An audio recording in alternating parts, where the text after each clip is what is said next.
welcome back to Playdean, everybody. And I think when we last left you had left the scene of chaos and carnage that was left with Valine and Lorben, your former stablemates, and the intention being to head out east to the East Road, to the Elf Road up to which runs between Oakenford and Valarian. And we're going to bed down for the night, so I think we're picking up the day after that, after a good night's rest. Everyone's at fighting fit, full health, etc. Cool. Spell slots and so on. And and where kind of the where you I need to find a way to get a pointer on screen, don't I? But where you were based was kind of about halfway up the Forest of Tarren. Kind of, I guess, latitude-wise, level roughly with whatever that village is called to the left to the west of the forest, Kitchak, I believe. Kind of around that sort of area in terms of how far up you were, but right on the eastern side. So thankfully, not too far a jaunt to exit the Forest of Tarren, and in doing so,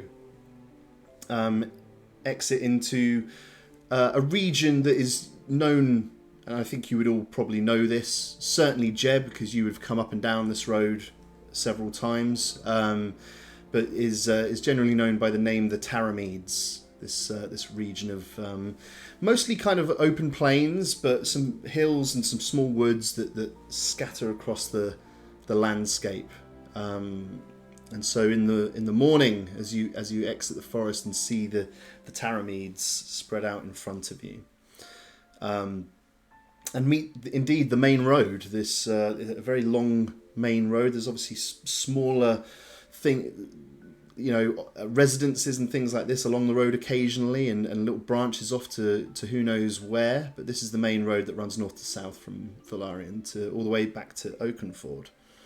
Now, what was the verdict in the end, gang? Because as I recall it, there was some discussion about whether you went straight to Oakenford. I think Lorben, you were interested in perhaps dipping into Midgin along the way as well. Yeah, I think I was thinking that we were likely to basically be passing right by Midgin on the way to it, and if we took the main road down, we might be able to hitch a ride or something along those lines. Yeah, yes, try and speed things up. It's a good, probably 2 to 3 days of walking from where you are to Oakenford, certainly, a little less to Midgin. And as you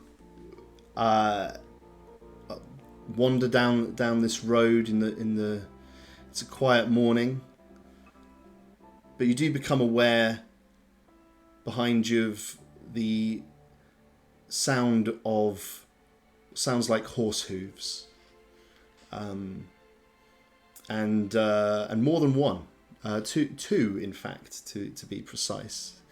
And wheeling round, you become aware, coming down the road behind you, travelling south. I think Lorben, with your elven eyes, you can see. What do your elf eyes see? And what what do your elf eyes see? And what they see is two young fellow elves coming along. And when I say young, I think you know, elves tend not to age or age very slowly. But being an elf, you can quite easily tell that they're sort of adolescents, kind of like teenagers, I guess, equivalent of. Maybe like 17, 18, and being on. They're 400 years old instead of 4,000. That's right. Yeah, mere whippersnappers, barely out of the nest. And as and obviously being on horseback, they're moving at a. They're just in a walk, like a trot, not even a trot. Quite leisurely. Yeah, it's a leisurely pace, but still, of course, going a bit quicker than you would be on foot. They're a good distance back still that you can see them from. Thoughts, actions, concerns? I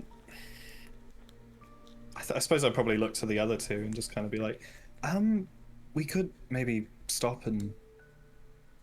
I mean, I don't know if they could get us both, all three of us, on a horse, or.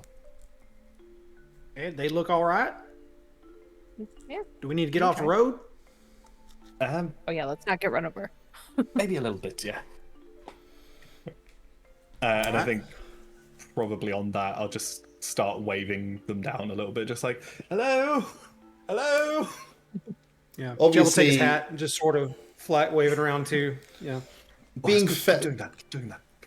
being fellow elves, they have the gift of long sight as well, and you see a wave coming back in return from one of the two, and as they come closer, they begin to call and hello there. Hey now. Hello, gentlemen. They they hold up a finger as if to sort of like, 1 second, and they come closer, and as they come close, you can see that indeed these are two youngish elves, quite well dressed and a top horseback, dressed in, not their finest clothes, but good riding gear. Like it's a long road. They're dressed for the occasion, but you can tell from the quality of the clothing. And these two pull up next to you, and one's male and one's female, and the male of the two speaks and and says, "We're not both gentlemen, but it's okay. I'm sorry. I'm only a half elf, so my eyes they're not quite as good as yours. I really do apologize." They look at each other and go and like give a knowing sort of like, half elves. Racists. He goes. Are you going to Oakenford as well? Yes. What was it that you were going to Oakenford for? Well, for the meteorite, of course. Isn't that why you're there? Going there? We were headed back. We was on a mission to find some relief for the town. Going back? Yes, You've been sir. there? Is that what that's where I come from. I was there when it struck. You were in Oakenford when the meteorite hit. I was. What? It was a terrible calamity. What was it A lot like? of people there needed help. Oh, it was horrible. It was a nightmare. Oh, man. God, and what was it? How big is it?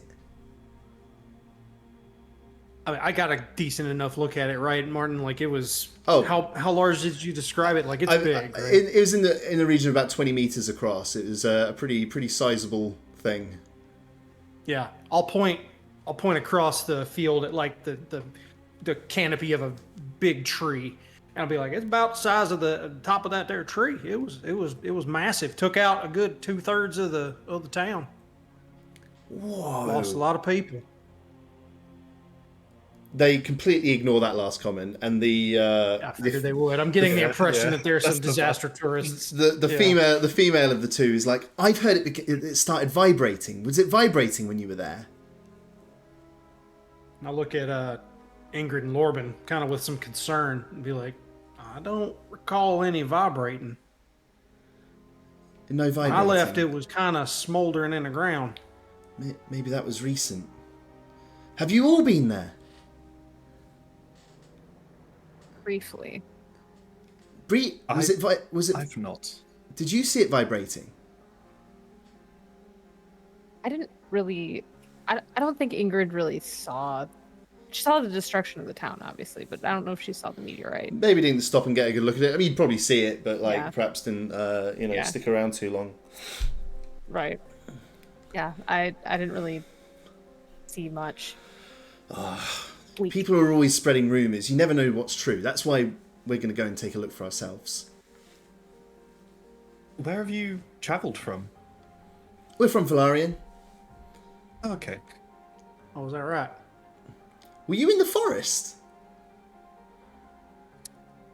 I look at it, like sticks and twigs and be like, yeah, for a little while. We thought we saw That's you like step in. peaceful. We thought we saw you step onto the road from the forest. Yeah, we had some business up in there as well. What were you doing in there? Well, like I said, we were kind of looking for some assistance and some help, something that might be able to provide some resource for the town. They're struggling. In the forest. I was on a hunting trip and happened upon these two and decided to help out. Oh. Did you kill anything? Yes. Couple things. Yep. Are they still there? He glances at my axe. I don't reckon they're there anymore. No. The Seeing think as the when we left, they meteorite were would be being much more devoured. In the background, you can still hear them a little. You're like on a bone. the male of the two sort of like slaps the other in the arm. It's like, we can't stop anyway. I want to get to this meteorite. It's not better than anything that's going to be in those woods. Were there any meteorites in the woods?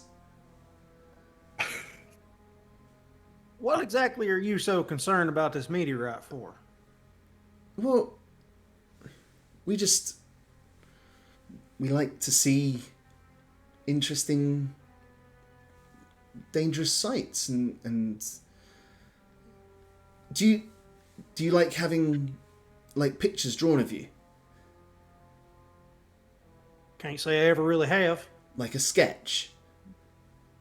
I know what a throwing is. Yes, ma'am.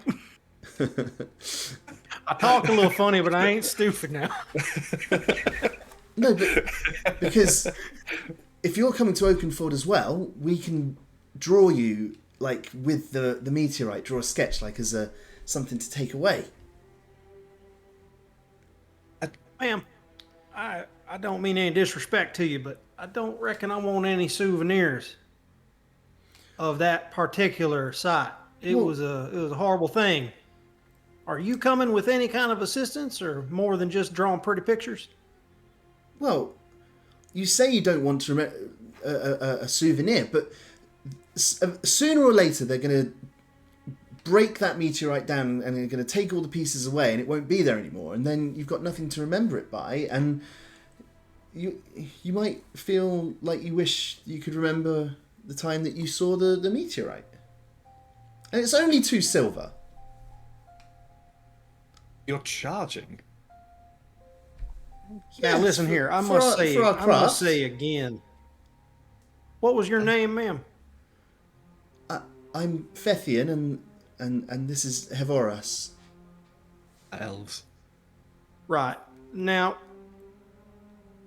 first of all, point the first. I reckon everybody in that town ain't going to want anything to remember this by, and I reckon the sooner it's out of there, the happier they're going to be. Point the second. They sure as shit ain't got 2 silver to give you for any kind of drawing.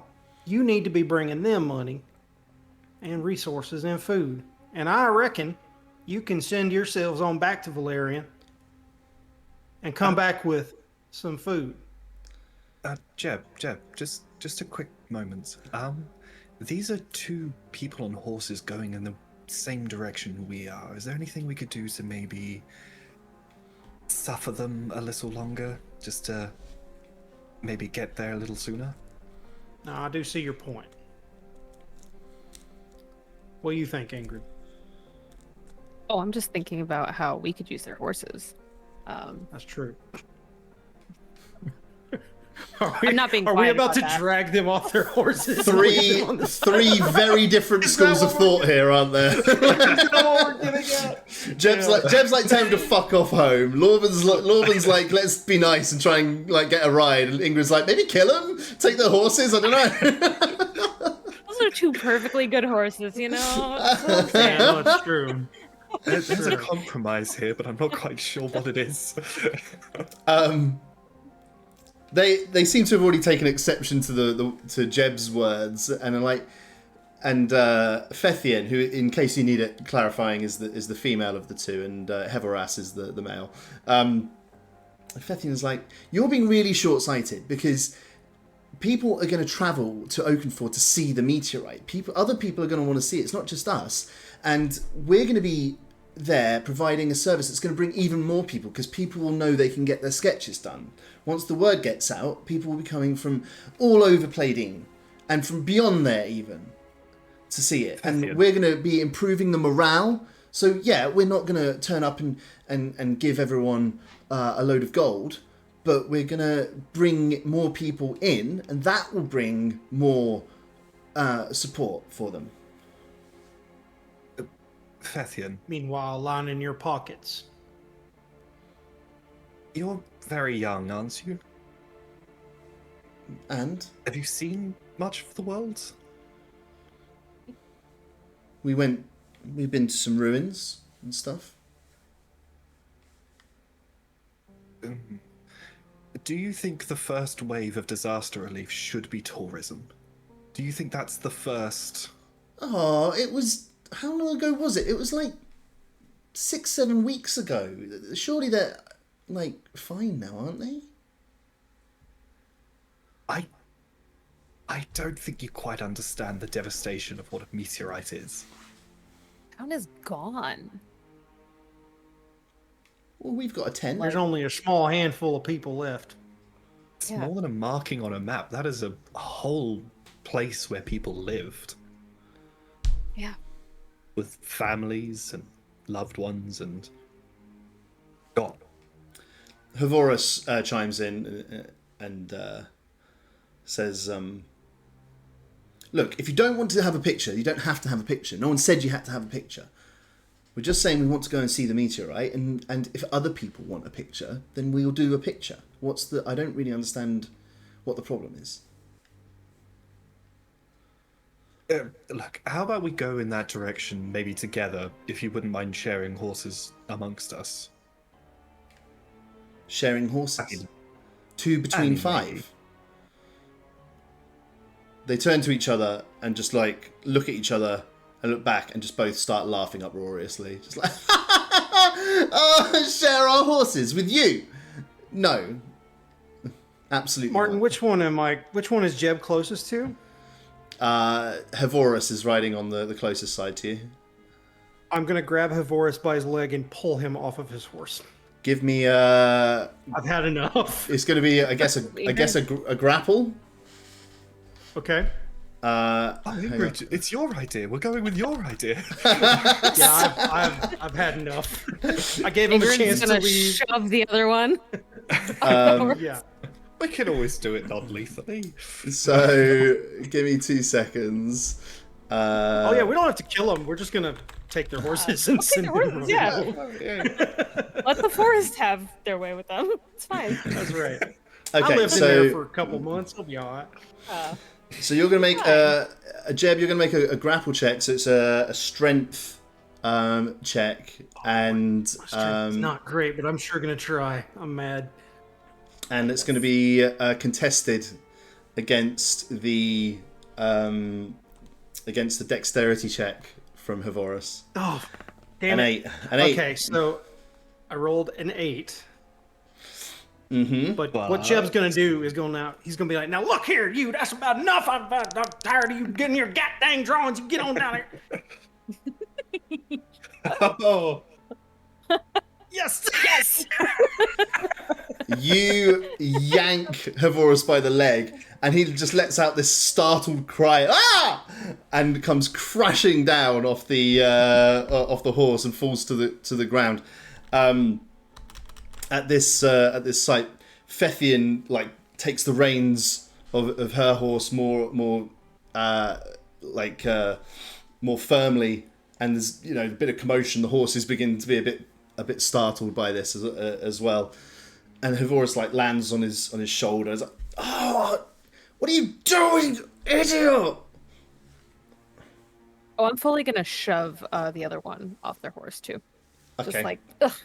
Give me what will that is? That is probably going to be a grapple again, I guess, or just give me a. Oh yeah, give me a. We'll do it as a. Oh, it actually pushes its own separate thing, isn't it? What is it? Shoving a creature, you make a special melee attack. Okay, so it amounts to the same thing. Yeah, in fact, it works exactly the same as a grapple. So yeah, give me a strength check, Ingrid. All right.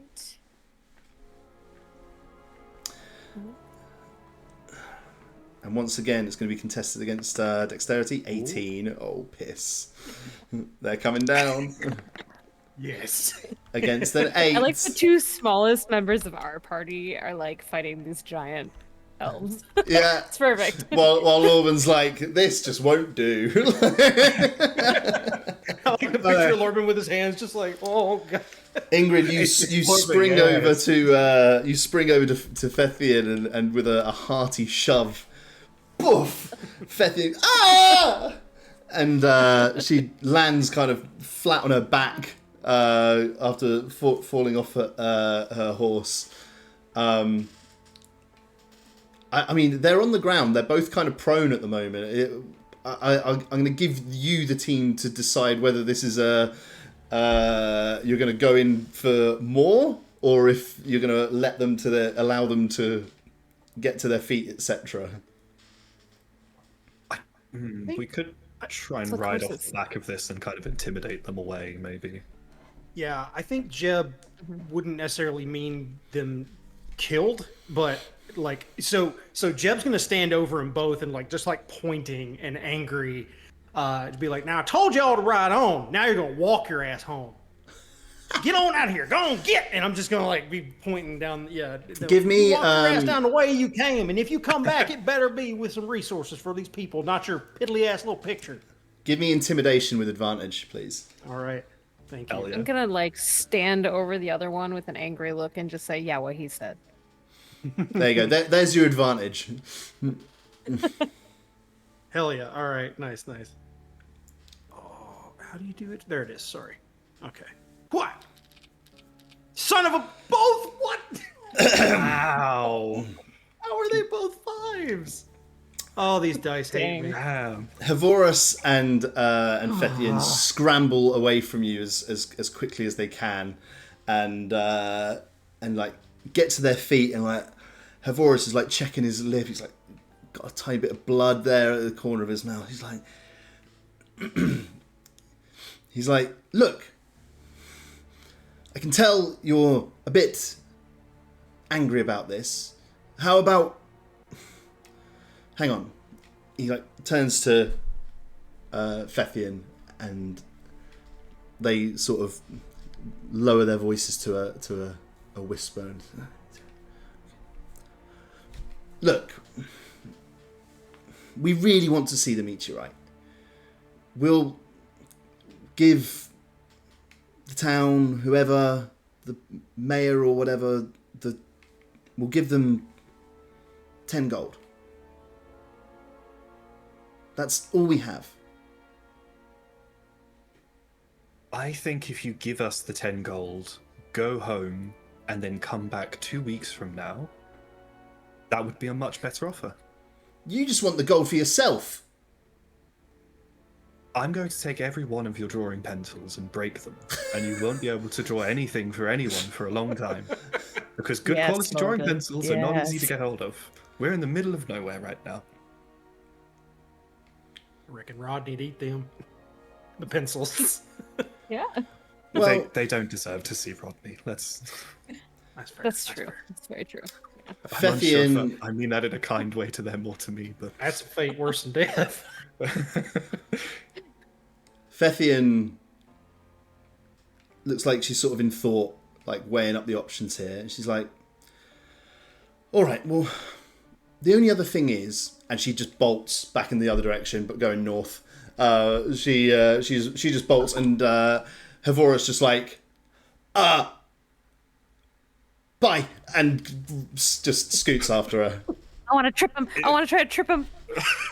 Give me a. The one that I'm standing over. What will it, I'm gonna say? Give me a strength check, but with disadvantage, because I'm gonna say they're already kind of hot-footing it. You'll do well to trip him here. This is on foot that they're running, right? It is on foot. Okay, cool. That's all good. Oh, Ingrid swings a leg, and Havorus narrowly leaps over it and kind of looks back with an expression of like, "God damn! Like, what is your problem? Like, just let's go. We're going, man." And you just see two elves just disappear into dust up the as running up the road. But the great news is, leaving behind two beautiful elven horses, saddled and packed. Horses. One has a beautiful kind of chestnut coat, and the other one is of a kind of white with grey flecks, and they seem calm enough. I want to look through their saddle pouches to see if I can find their sketchbook. Yeah, okay. You can do that. Give me an animal handling check. Okay, sure.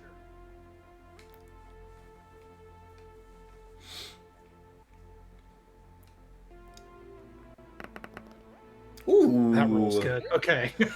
Quite nice. That's a shame. I really wanted to do the Red Dead 2 thing where you try and take something out of someone's pack and they kick you. That's a real pity. He's trying to get me killed. That's a real shame.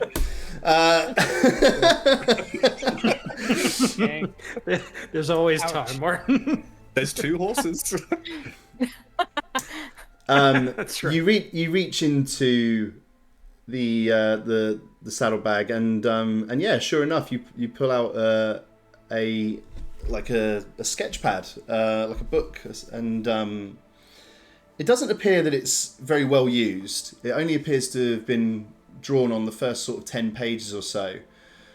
But they are kind of like brief descriptions of what's being depicted are drawn. They appear to be mostly ruins. This meteorite seems to be something that would be a little bit new for the two of them.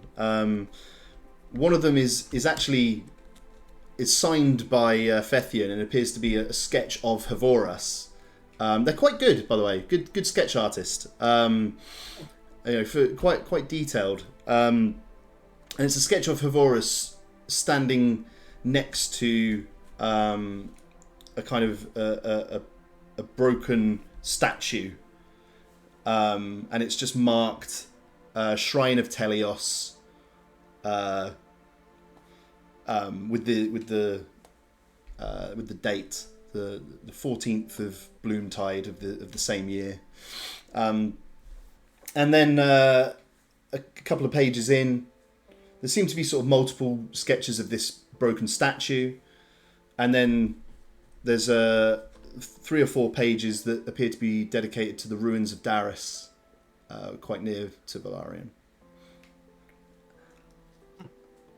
Jeb, could I see that? Yeah, of course. I reckon Do they I see are anything, decent enough drawn. do I see anything I recognize in the Darius ruins, Martin? Give me a perception check, I guess.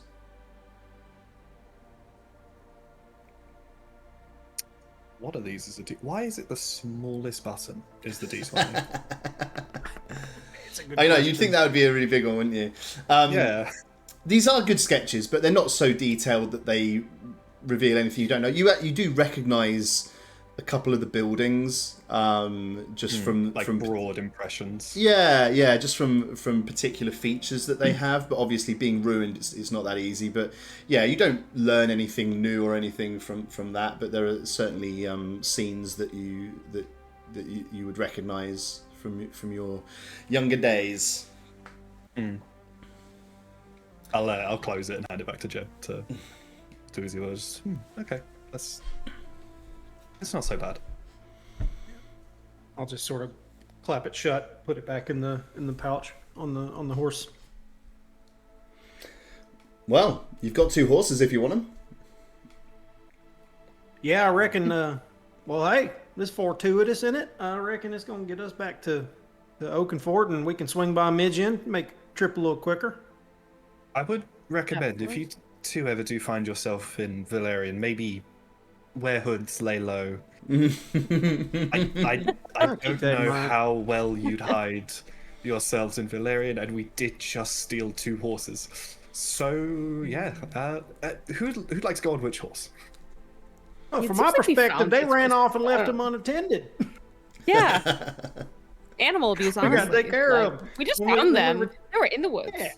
That's right. And when we return Yes. to Valerian, we'll take them back and leave them there. We'll return them. We'll return them. Yeah.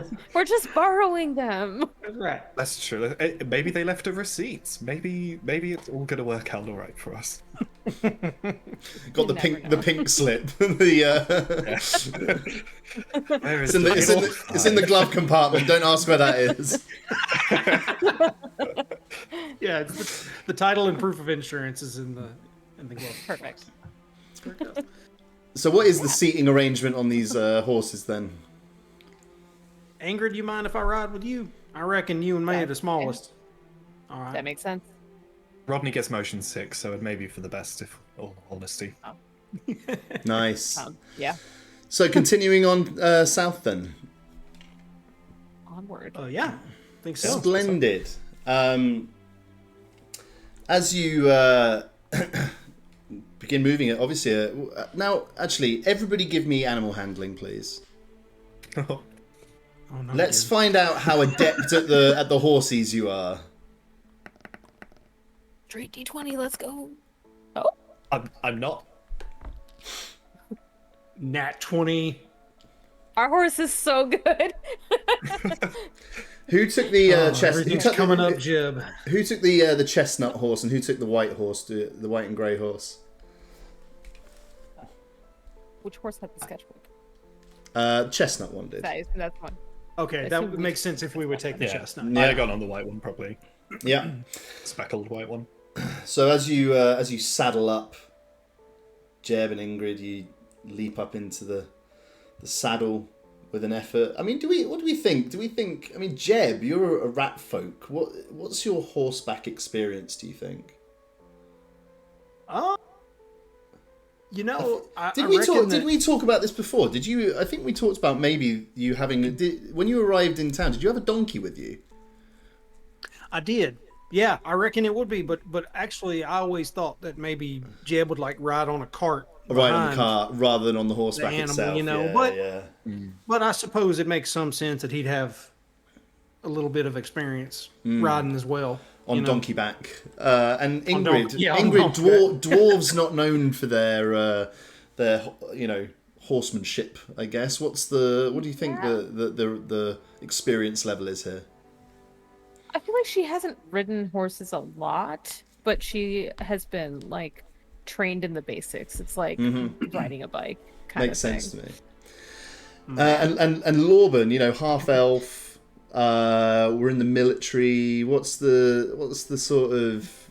What do you? I think I look like a kind of graceful, elegant moron, and it's like I've never really interacted with a horse too much. It's kind of like I was in the military, but I was more of a foot soldier. I was never quite high enough to be allowed infantry. to get near the horses. But you read a book about one once, right? Like you Yeah, sort I've of like. seen horses. I know. on the I other know end of what the horses caravan. are. Like, come on. Yeah. How hard can it be?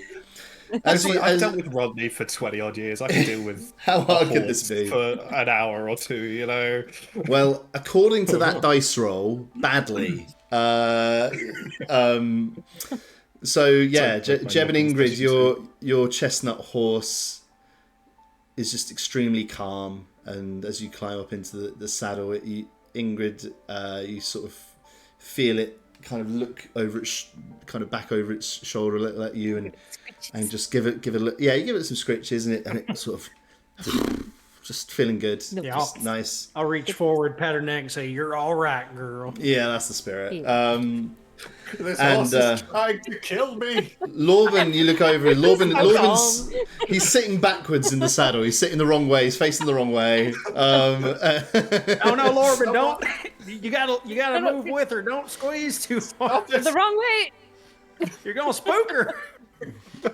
Lorben's horse is sort of like get a little bit agitated and sort of like kicking a little bit and sort of stamping around, and all of a sudden out of Lorben's pack you see Rodney's head suddenly appear, just like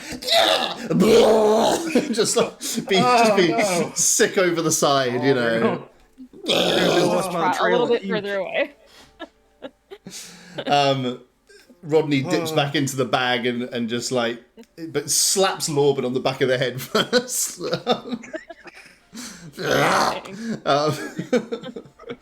Life is You take choice 18 occasion. points of damage. The horse calms down as the two horses move off, and they both seem to adapt to you and seem comfortable enough.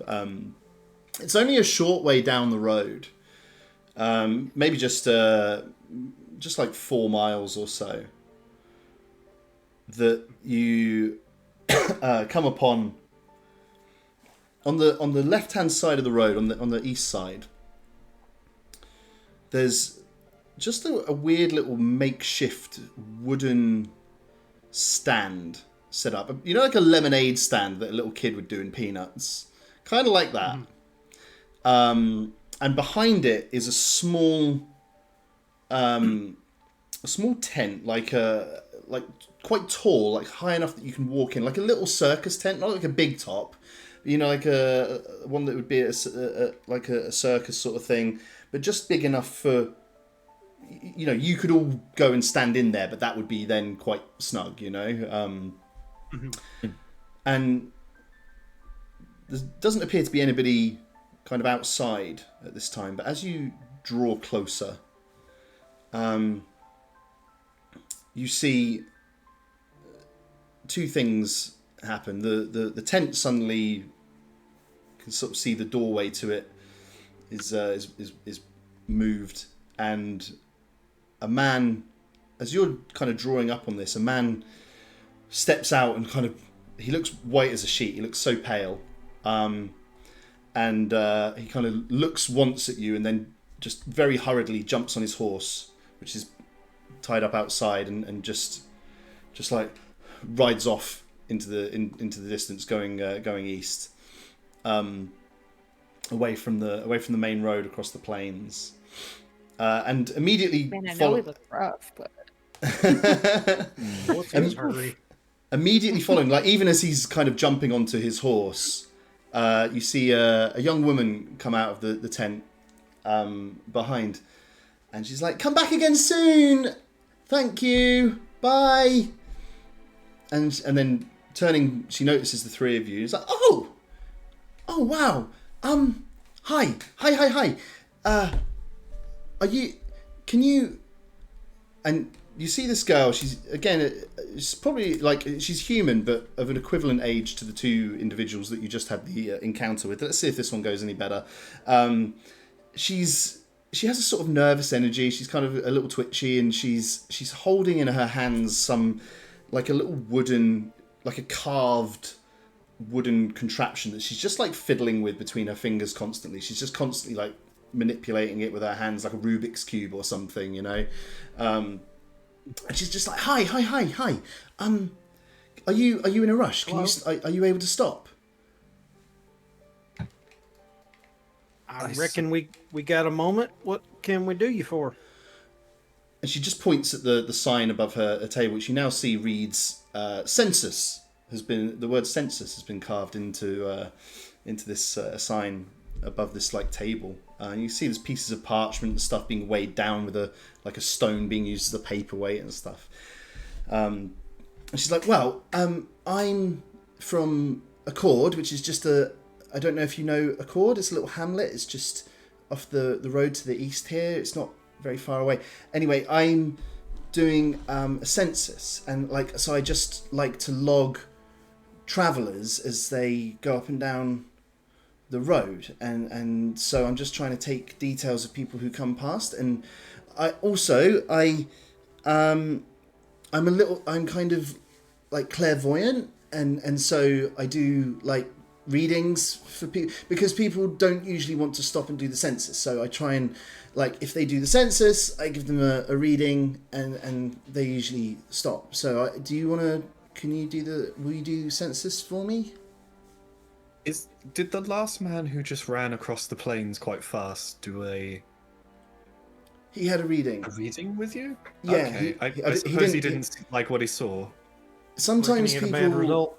sometimes people are a little worried about what, but usually it's pretty good. Oh, All right. Who are you conducting the census for?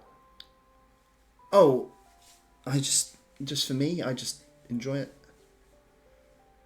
I just like to It's interesting. chronicle it, and I keep like records of how many people that come past each day and stuff, and yeah. The record keeper somewhere. I I'm reckon gonna so. really badly attempt to get off my horse. I'm gonna try it earnestly, but I can't imagine it's gonna go well. You're telling me that you want to give me another animal handling check.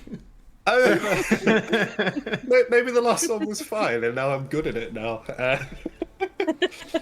Let's have it. Let's have another one. Why You're used not? to it now.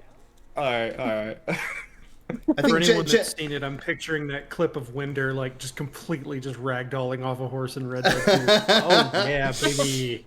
Mastered it. on a Ew. nat 20, Lorben, with confidence, goodness knows where it came from, because 4 miles ago this was a very different picture. You Now- you Sorry, somersault someone's down, like watching do like a stuntman dismount off the horse, like a somersault down, land on your feet, and maybe, I don't know, just like give your lapels a little shake of confidence as well, just like, yeah, you know. Jeb will kind of laugh and be like, "Oh, he's got it now." This girl Look at him. this girl looks at you and it's like, wow, that was great. Have you been I only riding do that? it once. You must have been riding that horse for years. He's my best friend.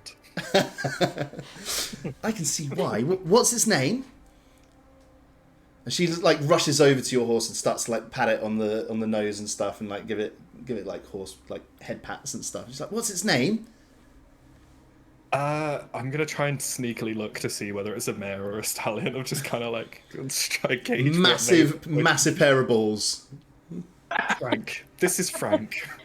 Where's Rodney? What's the horse's Ah. situation? Frank, you're such a good boy. Jeb and Ingrid, if you're wondering, on the chestnut horse, no balls. Okay. Oh, thank God. Okay, I'm really concerned about that. That's why And- she was nice to us. She's like, oh, Frank, you're such a good boy. And then she turns, she's like, I'm Mirabelle, by the way. Nice to meet you. Nice to meet you, Mirabelle. You too. So you're all going to do the census, and then I'll give you a reading.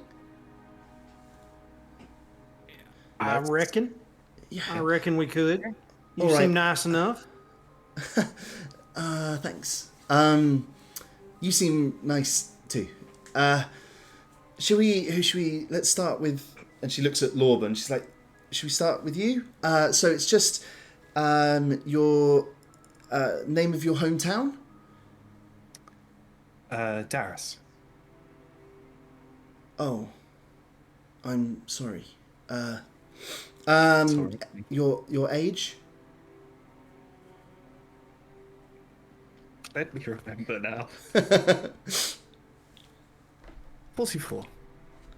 44. She's just like got parchment and a little wooden board that she's leaning on and whatever. And it's just writing this down. And she goes, okay, and what's your profession? Between roles, let's just say unemployed for the purposes of the census. Unemployed. And deity, if any?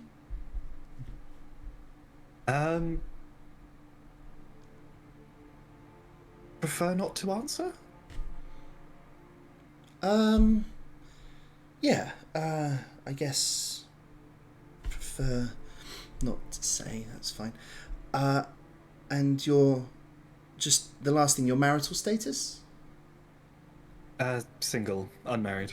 Unmarried, alright. I'm really sorry. And what was your and your name? What was your name? Lorben, Serencia Smith. Lorben Sorencia Smith. Alright, great. Hyphen. It's a double barrel. Just there you go. Yeah, I got that. Okay, thanks, Lauren. Should we do we'll do you next. And she Mr. Forgive me, you're a rat folk, aren't you? Oh, yes, ma'am. Yes, I am. Okay. Your hometown? I hail from the holler. The Holler. Where That's is right. that? Oh, now you probably know it by another name. And Martin, I can never remember. What is it? It's Well, it's in the Holland Something Hills. I don't know if it has the Holland place. Hills, If okay. the place itself is just basically not known about by most people.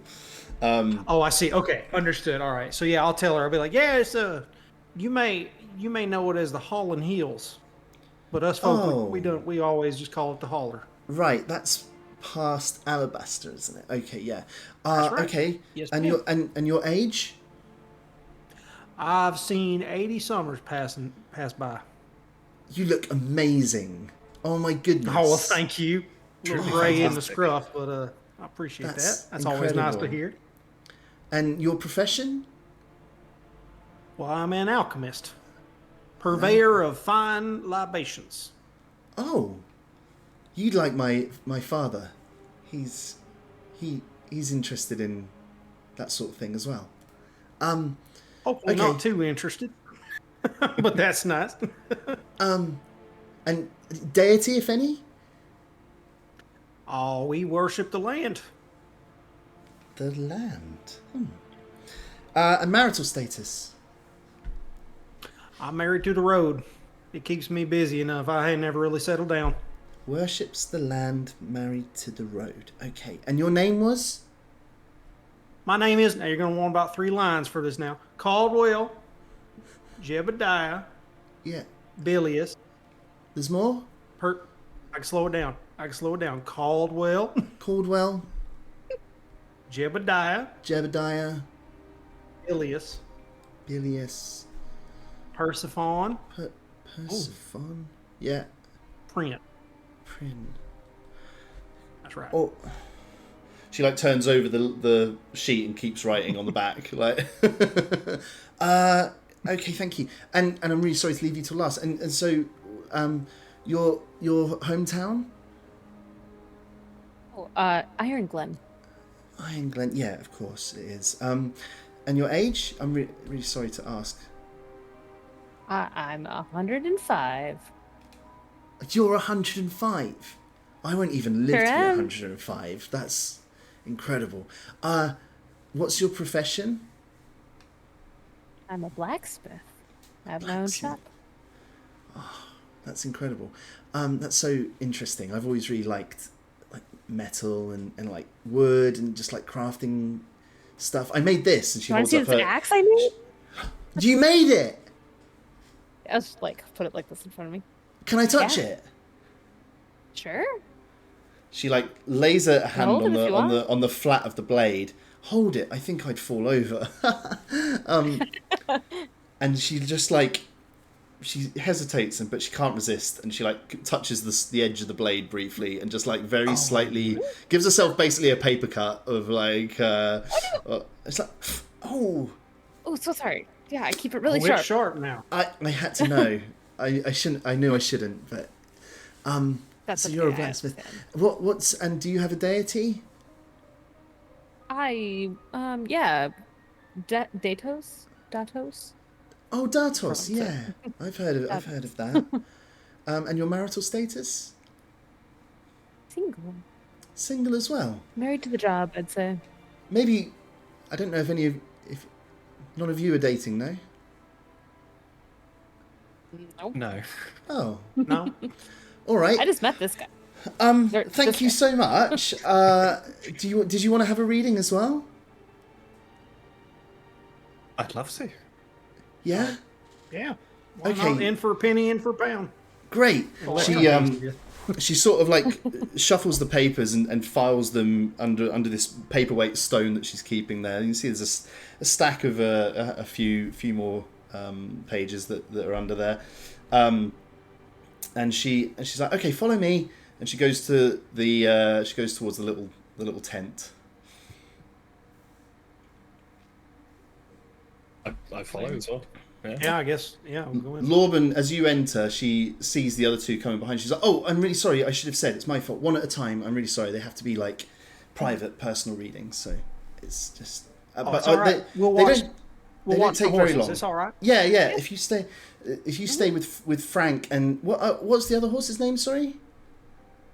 Mm.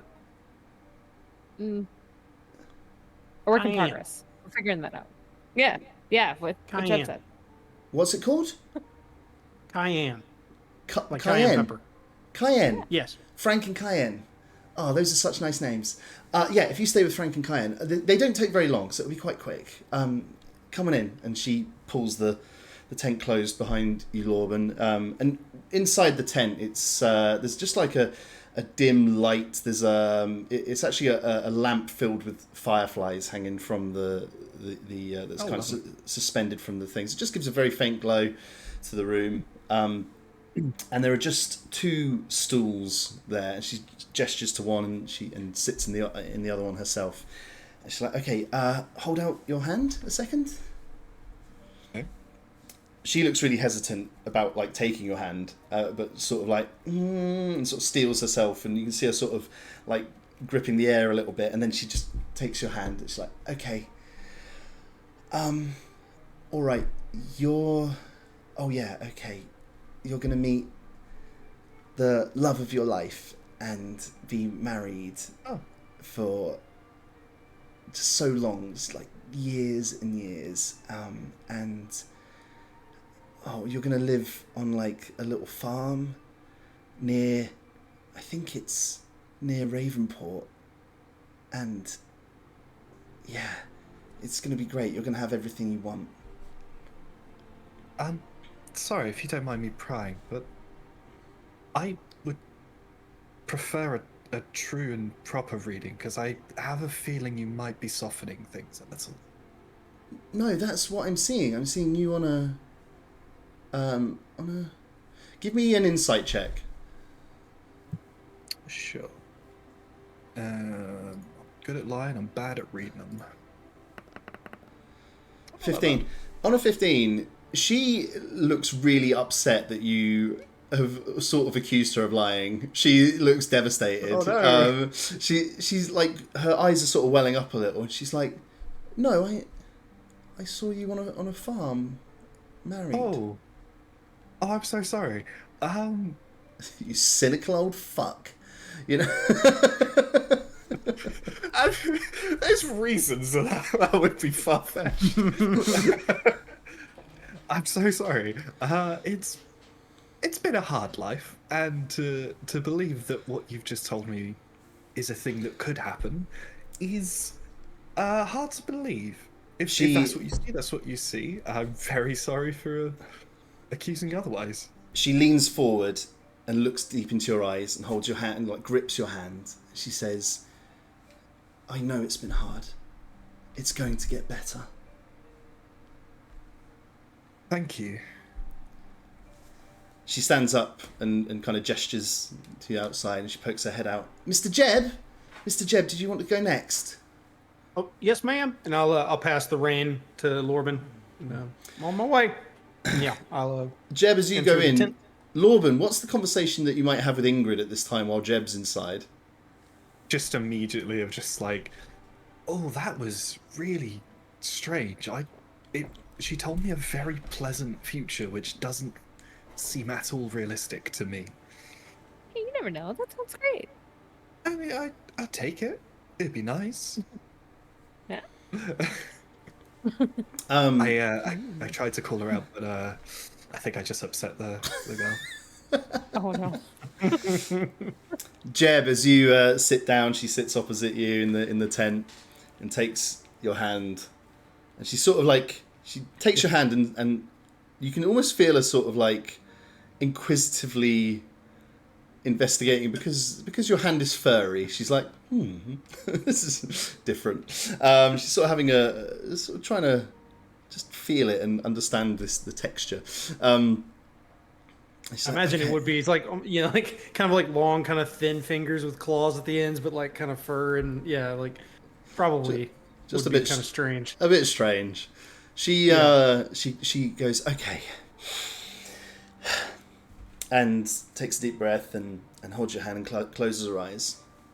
And she says, "Oh, yes, the holler is going to be just going from strength to strength, and I think you're going to be known as like an expert in your craft, and everyone will have heard of you and your works, and yeah, you're just going to be really respected in your region and across the whole country, really. Well, that's very comforting to hear. Thank you. All right, let's great. When she stands up and opens, it's like, and Miss Ingrid, did you want to come in? Sure. Hand the reins. Good Yeah, job she again. take 'em. She Or pulls no, the. you. Norman had them. I don't know.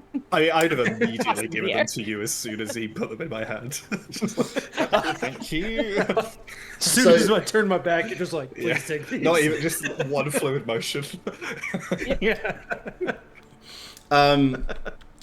Jeb, you've obviously you and Lorben have now been in. What as Ingrid steps inside? What's the chat about now?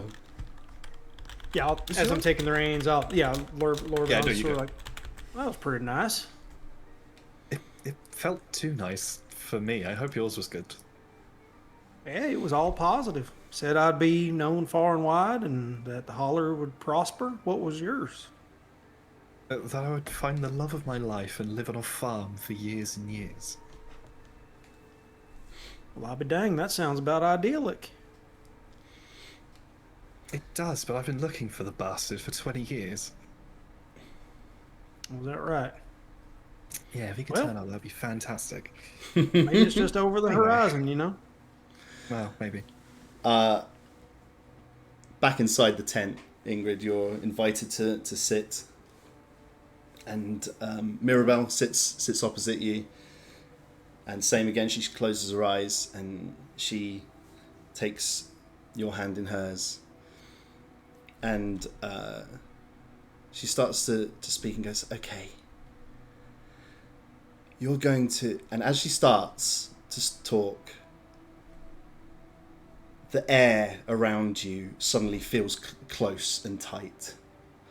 And you suddenly see around her clouds of mist. And you see her head kind of convulse to the left slightly and look at you at an angle. And her entire appearance begins to change. And so Oh, does... shit. And she stares. Her eyes go a bright white color, like no humanity in there at all, as she stares directly at you. And you hear her say, "Your time draws near. The Minotaur's horns are blunted, and the emerald is shattered. The vanguard will become the hammer."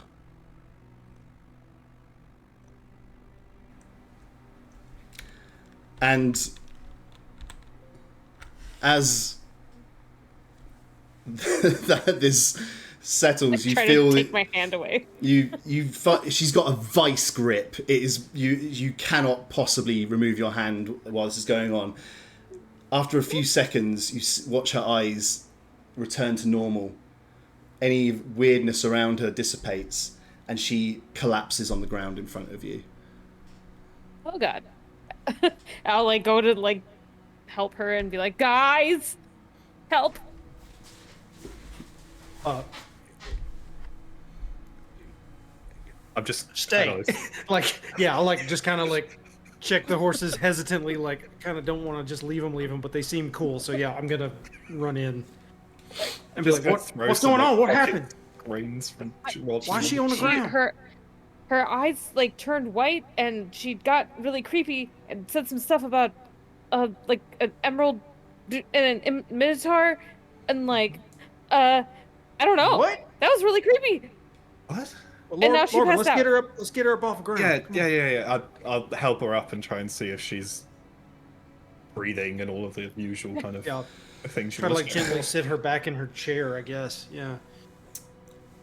Give me a would it be a medicine check? I'm just trying to think. Yeah, of the, I've or maybe, got some maybe. go for it. Yeah, I think let's do a medicine check. Sure. Probably assisting more than actually leading here if Jeb's got any kind of experience. I have a That's kind of +3 with what I medicine, so let's see. Yeah. Okay, yeah. So you kind of, yeah, I think, that makes sense, Jeb. You'd have some, experience of giving first aid or whatever the equivalent is in Playdean. She is breathing, but her breath is very shallow. All right. Her skin, which was previously, she was almost like olive skinned, kind of complexion, looks ghostly pale. Yeah. And yeah, she. I'll say, yeah, and I'll kind of say, Ingrid, keep that tent flap open. Let's get some fresh air in here. And I want to reach just a little vial of water, and like just a little scrap of like cloth or something, and just sort of dab it and like kind of wipe her face a little bit. Just try to like, make sure she's all right, I guess. As you, What was as her you name? kind of, Mirabelle. Mirabelle? Sorry, thank you. Yeah, and I was just like, Mirabelle, we're all right. We're here. There's no response from her, but when you're kind of like dabbing at her or whatever, you can see and feel that she's broken out into a fever. Good gracious, Oh. this just happened? Oh no. Yeah. Should we bring her to the hamlet that she said she was from? She said it was close, didn't she? Yeah, I feel like we can't just Yeah. leave her here. Yeah, Yeah, definitely. that would be pretty irresponsible. Goodness gracious. do Well, you on the wanna- way, Ingrid, can you tell us what she said?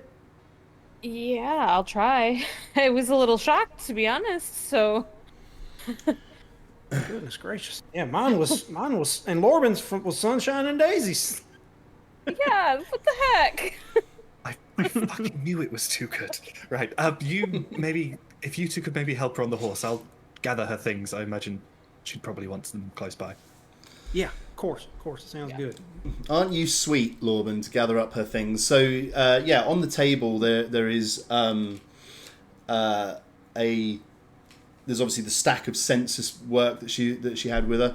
There's also quite handily a local map that she appears to have kind of laid out on the desk. It's actually facing the road, so I suppose the implication is maybe that if travellers stop by to ask for directions, it's another way to get them to give census info, right?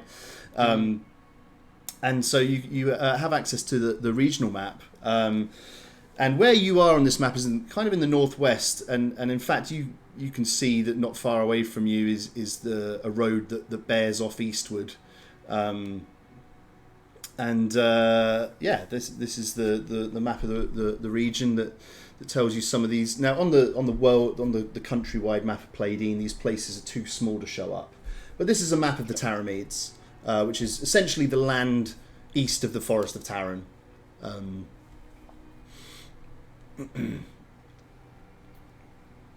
Well, I know the way to Accord from here, so Oh, that's great. show them the map, obviously. Yeah. Oh, and it ain't far off. Oh, that's good. That's good. Just down there and to the You- left, it seems. We do need to try to move a little quick if we can, but yeah, we need to get her back. We can't just leave her here on the side of the road.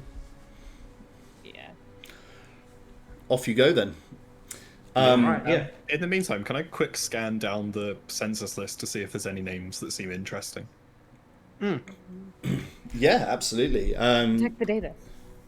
I want you to read every name on that census out for me now, Martin, please. Yeah, I'll read it. So there's most of the names you don't recognise at all, but it does look like your old stablemate Kalinda came through here. So she's one of the names in the list, and what have you. The the only other thing that is of interest. 2 seconds, sorry, while I just consult my thingy whatsits.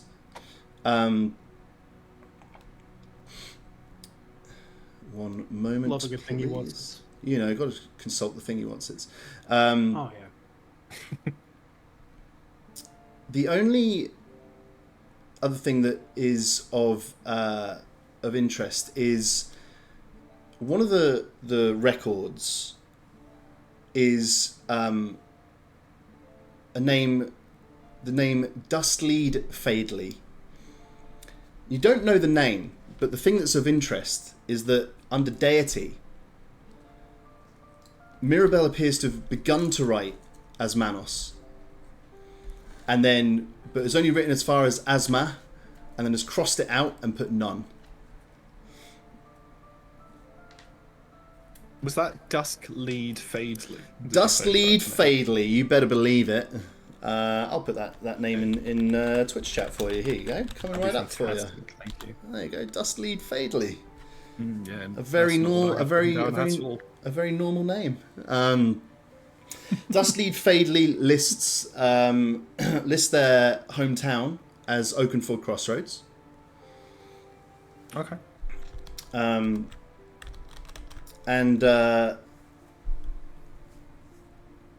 lists their profession as a hunter. Is there a... I assume the census is dated in some way. Yes, this appears to have been from 2 days ago. Okay. The only thing that isn't recorded, which would probably be of use for you, and you weren't asked it either, is which direction they were going. But they list their hometown as Oakenford. Yeah, I feel like 2 days ago they would be like... I mean, it could have been either way, truthfully. Could have been returning, it could have been heading out. To Accord then. Yeah, I think so. Yeah. All right. On the way, I'll kind of tell them the story, or the thing that Mirabelle said to me. Alyssa has the memory of a goldfish, but Ingrid, for sure, remembers. And I think thinking about the words that you heard, so let me repeat what was said. Your time draws near. The Minotaur's horns are blunted, and the emerald is shattered. The vanguard will become the hammer. I think you don't need to be some kind of code breaker, Ingrid, to recognise the relevance of some of the imagery here. The Minotaur is how the god Dartos is usually depicted as a Minotaur. The emerald is perhaps a slightly oblique reference. Then again, the Dwarven realm is protected by the Emerald Gate. Yep. And all of you, I think, would know that the reference to Vanguard, it's not a word that comes up so often that I don't think that you wouldn't associate it immediately with the Vanguard Party, a political party of which many senators in Playdeen are members. Okay. And the last line was what? The Vanguard shall become... Shall become the hammer.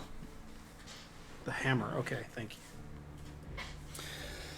you. Huh, I see. All right. Lots to think about there. Yeah. And I want to find the love of my life and live on a farm. That sounds great. It'd be lovely.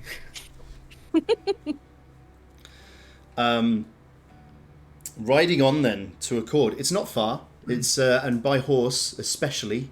Frank and Cayenne leading the way. You know, it takes a mere half hour before you see ahead of you the tiny farming hamlet of Accord come into view. And it's just a handful of buildings and just farmland around it. It doesn't appear to be kind of industry. There doesn't really appear to be... There's certainly nothing visible that would immediately indicate a seat of power even. There's not like in Midgin Jeb, you saw Midgin Manor, which was a quite grand looking building that sort of stood out as such. Nothing really here to indicate anything like that, and all you can really see is a couple of farmhands, outside at the moment in a field as you ride up. As you approach, obviously they hear you coming and look up with interest, and you can just see a couple of people kind of shielding their eyes to try and see what on earth is coming towards them.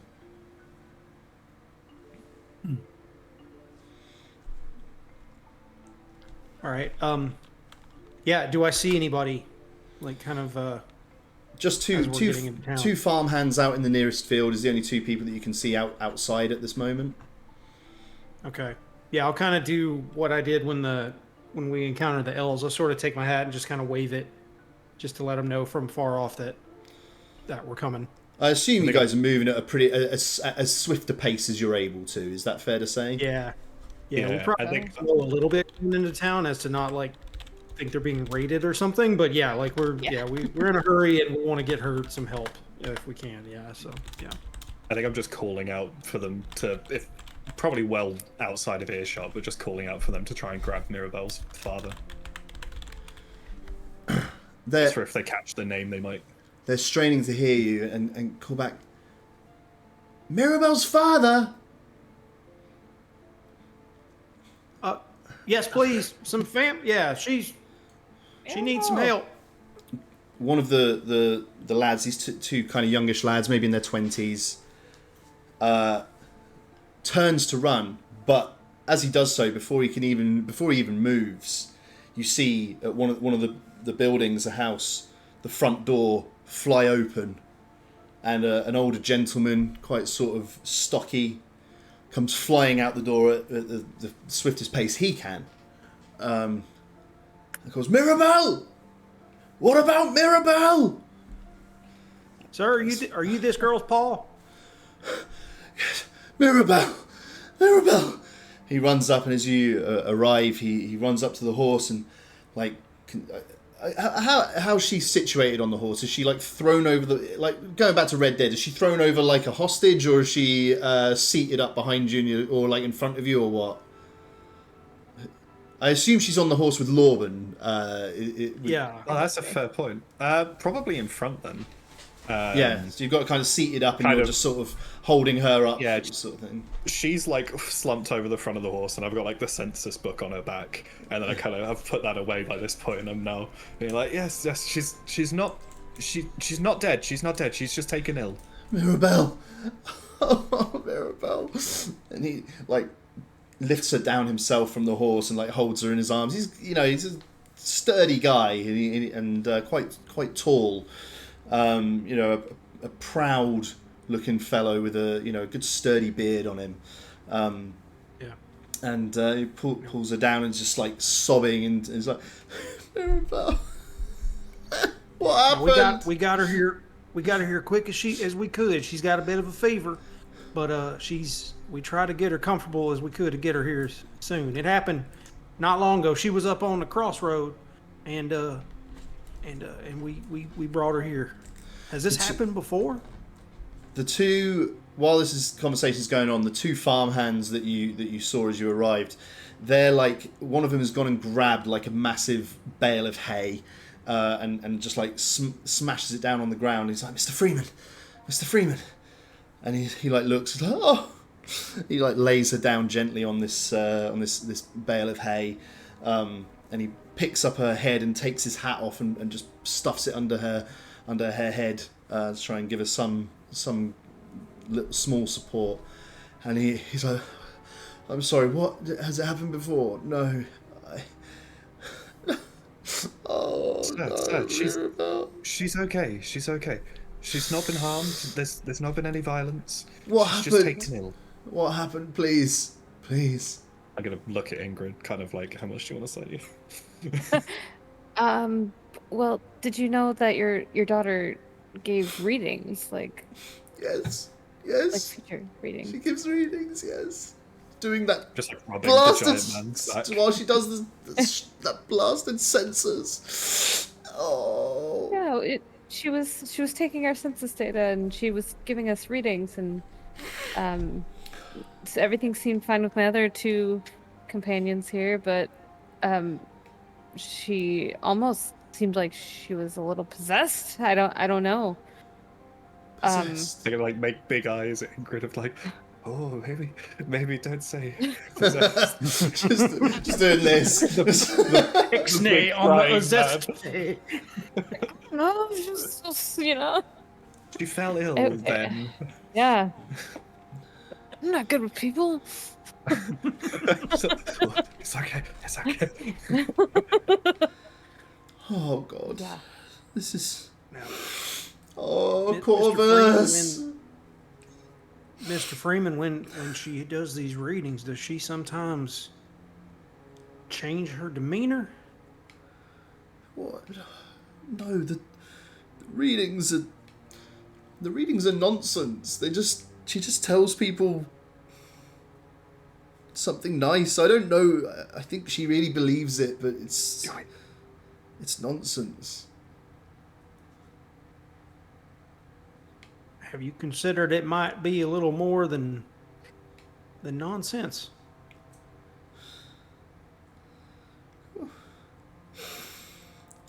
I didn't see it, but my associate here, she said that there was took on a mighty change.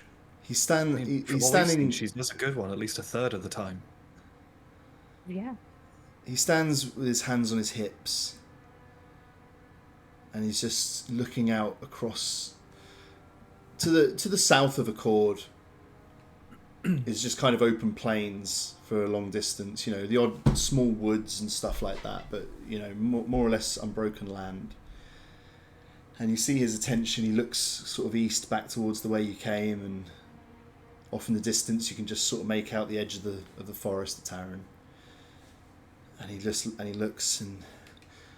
looks west, and you see his attention fixes on a point, and he puts his hand to his mouth. Oh no. Oh no. You didn't. And he kneels down next to Mirabelle and starts to sort of like shake her shoulders. He's like, you went there, didn't you? Why did you go there? So, where did she go?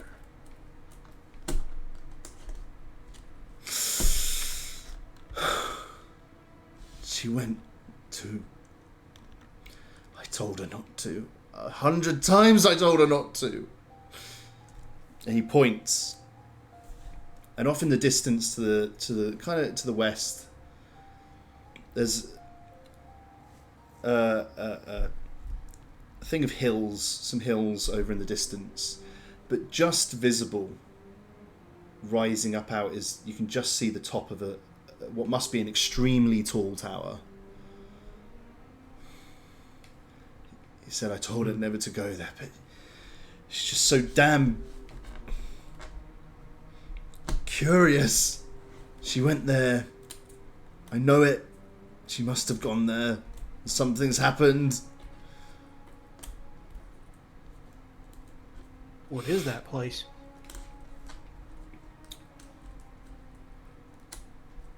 I think Lorben, if you refer back to the map Yeah. of the region, you'll note Galbramos. that Galbromas Galbramas. is marked in the distance. And I think I'd probably mention the name to him then, of just like, it's Galbromas that you mean? he looks at you, like his eyes dart to you, and I like kind of hold her map to him. Of just like, I know, you know, because of her. yeah, he just nods. He takes the map, and studies it, and he's like, "This is her handwriting. I think she must have made this. I don't. It was in her possessions. I didn't know she did this. Huh. We have to get help. Oh, are any of you healers? I could try, sir. I was able to do a little bit while we were at her tent, but I certainly could try. Please try. Yes, sir. Of course. Yeah. Stand back now, and I'm going to use healing word. How does that manifest for Jeb? Because you like to, your color on these is an alchemy based solution, correct? That's right. Just So I whispering into think- a bottle. I think I would take, I think I would take out a little bottle of kind of like a almost silky looking liquid. It's a little pearlescent, but it looks lighter than liquid somehow. But I'm gonna like kind of like splash some on my hands and rub them together, and nice. and just kind of like on either side of her temple, and just be like, "You're gonna be all right. You're gonna be all right." And it's a creature of choice that I can see within range regains hit points equal to 1d4 plus my spellcasting ability modifier. So, which is +3. Sure. So let's have it. 1d4 +3. All right. So it ain't a lot, but hopefully it'll stabilize her. 6. Nice. As you are kind of rubbing this solution into her temples, her eyes are closed. She's having this shallow breathing, and she just suddenly. I think would probably It's all right. probably make you jump back a little, Jeb. This Yeah, like a little swift bit. movement. Take my hands like- off of her and just. And I was just like, hey, you're okay. You're okay. And she, like, quick as a flash, like, grabs your wrist and just like, and you see her eyes open, and she looks terrified. You're okay. You're with your family. We're back in accord. Her dad is like sobbing. He shoves you aside, Jeb, and just grabs her up and just like pulls her into him and just like holds her so tight, it's just sobbing his eyes out on her. Just like, Yeah, I'll kind of clamber up and put a hand on his shoulder. It's like, all right. I've been rubbing his back the whole time. Holding the horses. and he grabs her by the face. He grabs her by the face and it's just like, why did you go there? You went there, didn't you? And she is just completely out of it. Her eyes are open, but she just looks around like dazed. And it's just looks scared. She can sort of it's like she doesn't understand what's being said to her. Yeah. Yeah, and I'll kind of, like I said, kind of with a hand on Mr. Freeman's shoulder, I'll say, now, it might be good to get her inside and lay down just to see if she can kind of rest and recover from whatever this is. And then maybe you can tell us a little bit more about Galbramos. Yes. All right. Oh, come All on, right, come I'll on, help baby, you. come on, baby. He just picks her up and like fireman carries Mirabelle. Oh, he is a big guy then, huh? He's a huge guy. This is a big sturdy bloke, and he walks off to the house that he came out of, and he at some point turns around and looks at Jeb and thank you. Oh. Carries her inside. Are you following straight on? You've got the two farmhands out there as well. Anything else you want to do before you? Anything else? I think I'm immediately asking one of the farmhands, just like, sorry, did you? What was the big gentleman's name? Did you? Oh, that. And one of them speaks up. He's got his cap held to his chest, and he's like, "That's Mr. Amos Freeman." Amos. Amos, yeah. He's very God, he's very jittery about her at the best of times. And that's when even when things aren't happening to her. Can I insight to see whether they say that in a kind of like Whether they've done that in a kind of like mocking way or not, or whether they're kind of like on board with it. How mean do I need to be to these guys? Yeah, I think. Give me an insight check. DC of 12. Yeah, boy. A 0. Dang. Is it your imagination, Lorben? I can't get anything out of this guy. Lorben, you're trying to work out their meaning. Is it your imagination, or do they find this thing uproariously funny? Like, you fucking bastards! You come here, you laugh at this poor girl and her father. You simple farmhands! I'm like going to like pull my bag over my shoulder. And they're like, just "What kinda are you look at talking Jeb. about? No, it's awful. He's always beside himself with worry about her every time she goes out to the road to take the census. Sometimes he goes with her, but she tells him not to and tells him to stay here and get on with his work and I don't know. And then the other one pipes up. He's like, well, he's never been the same the last couple of years, ever since he lost his wife. Just got like the bag in front of me on the floor. I'm holding the thing on it. I'm like, yes, his wife. I see. Oh, I'm sorry to hear that. You better go along. We shouldn't have told you that. I'm sorry. You better go along. He'll want to talk to you. No, it's all right. Maybe Thank you, boys. see if you can find anything that might make them feel any better. That would be a kind thing to do.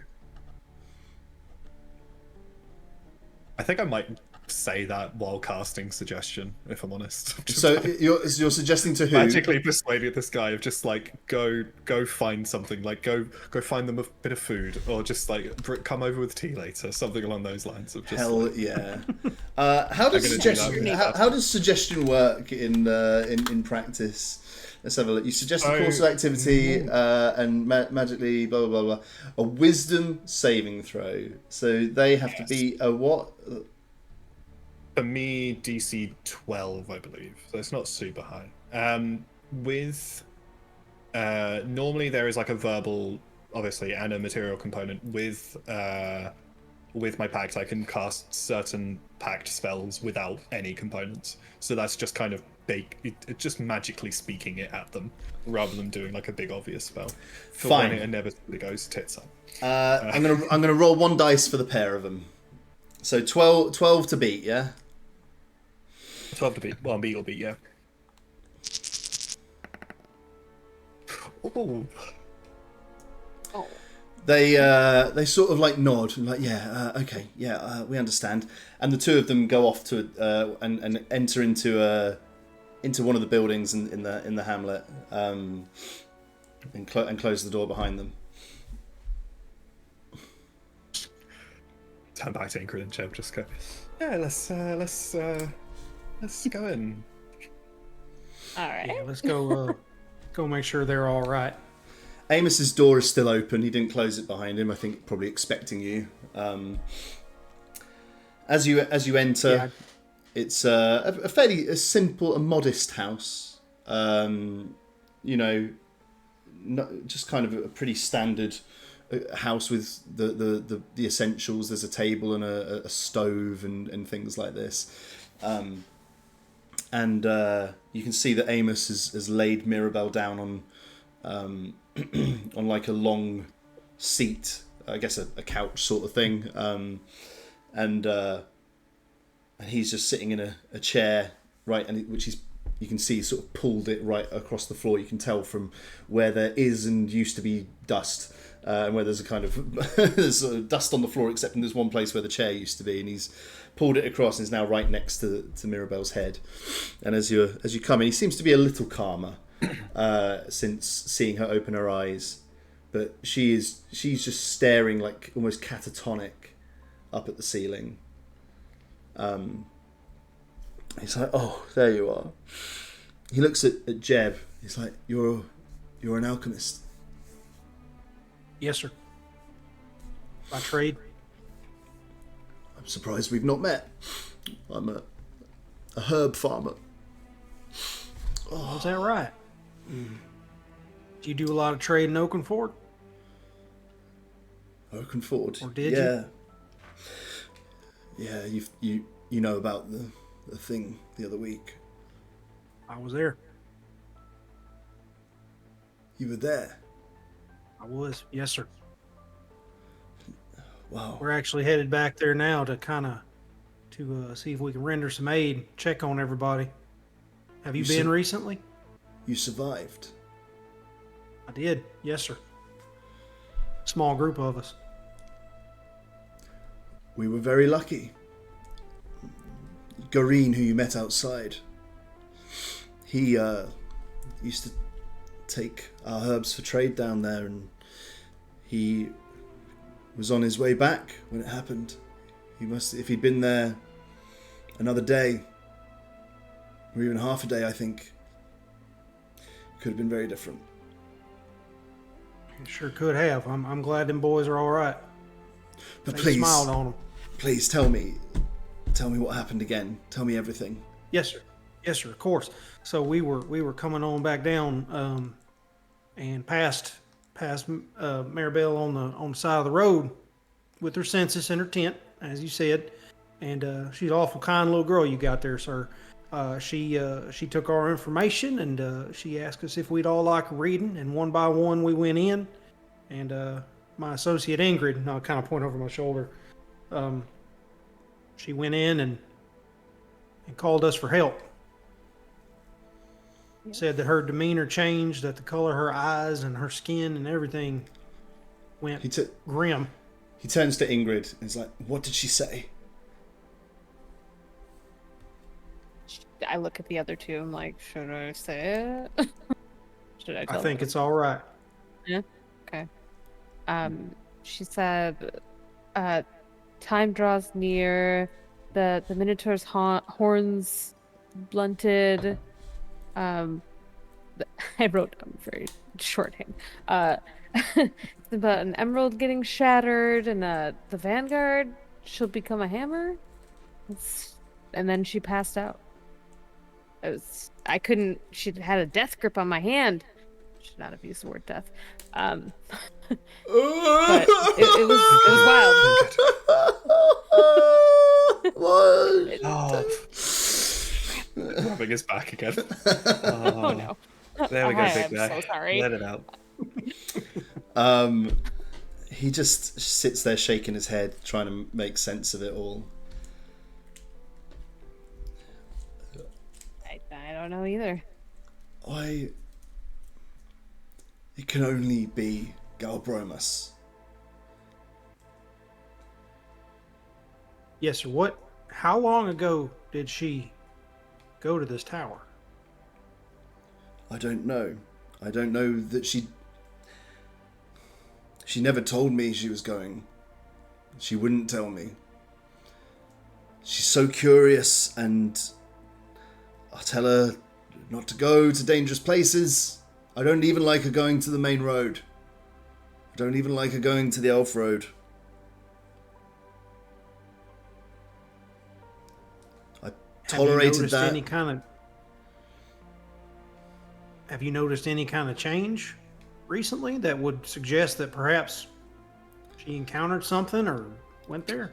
She has asked me more questions about Galbromas, maybe, but she's always asked questions.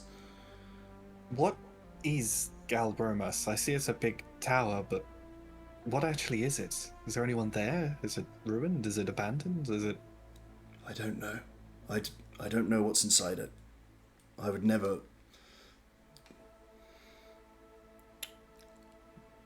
I wish we'd known about it before we established this place. Accord's only been here 21, 22 years maybe. I didn't realize we were in the shadow of evil. But if nothing's... How do you know that it's evil? I'll tell you. Yeah, what rumors about it have you heard, or what experiences have you had? Not rumors. Mirabelle, she's curious, like her mother. And my wife, 2 years ago, she wanted to know. She wanted to know what was inside Galbromus. I pleaded with her not to. I didn't see...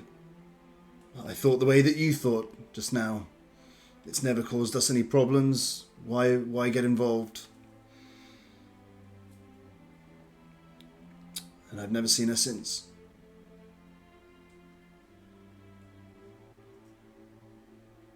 Terribly sorry, sir. Do you think Mirabelle went there looking for her? Probably. Maybe trying to find some answers of her own? Yeah. It probably is that.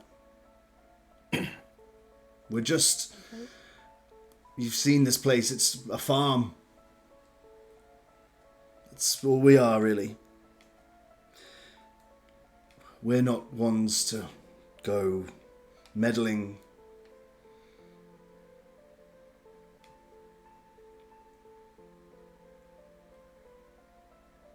I understand.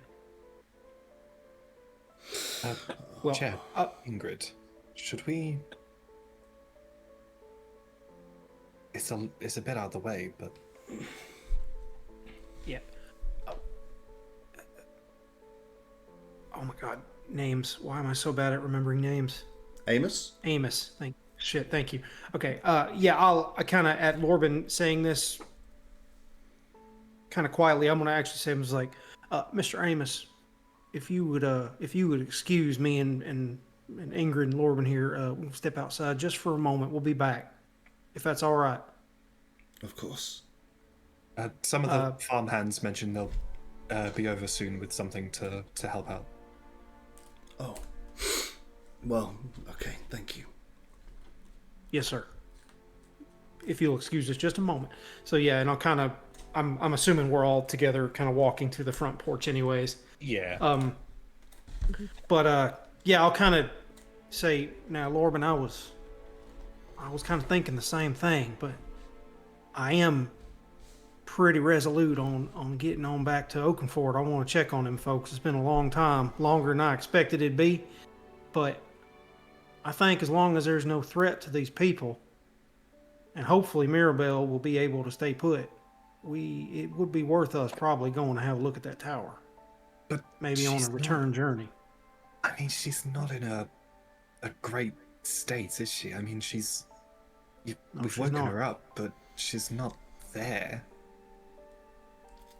Do you reckon it's going to be that way till we go see what's happening at the tower? I mean, I know less than you do, possibly, but it's... Yeah, it makes me think. Yeah. I mean, it couldn't be worth... It couldn't hurt having a little look, right? I mean, especially if there is something as evil as that, to be able to do that to the poor girl. And also... You can see the tower, like, in the distance, right? It's not super far. Oh yeah, it's with the horses, maybe a couple of hours ride. Okay. What time of day is it? It's still relatively... It'd be like late morning now. Yeah. Okay. Sort of. It's okay. Yeah. Couple hours there. See what's happening at the tower. We'll be back here before dinner time. Have a drink, take a photo. Yeah.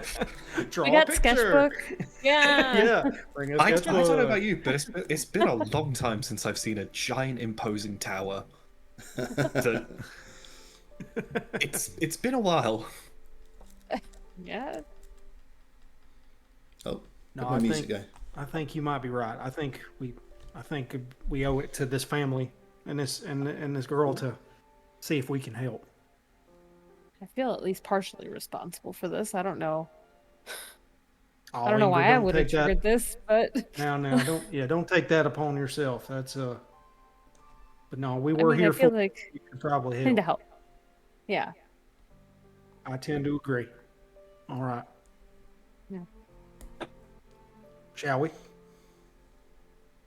You two go ahead. I'll be in there in just a moment. All right. Okay. And I'm gonna do a quick vibe check with Rodney on whether I should be pushing to go to the tower as much as I am. Oh. Okay. Well, we wouldn't be there for that. I imagine you'd wait till we're gone. Yeah. So So it's you're- like you guys have got in. I've just gone Bad. just around the corner from the front door to kind of like sneakily just like So peek you- in the bag and be like, Rodney. See you through a window inside. Or So you're beneath literally your just, you're, arm, I'm you're gonna literally kill just you. so you're literally just peering down into the bag to see if what kind of Yeah. indications you get from Rodney.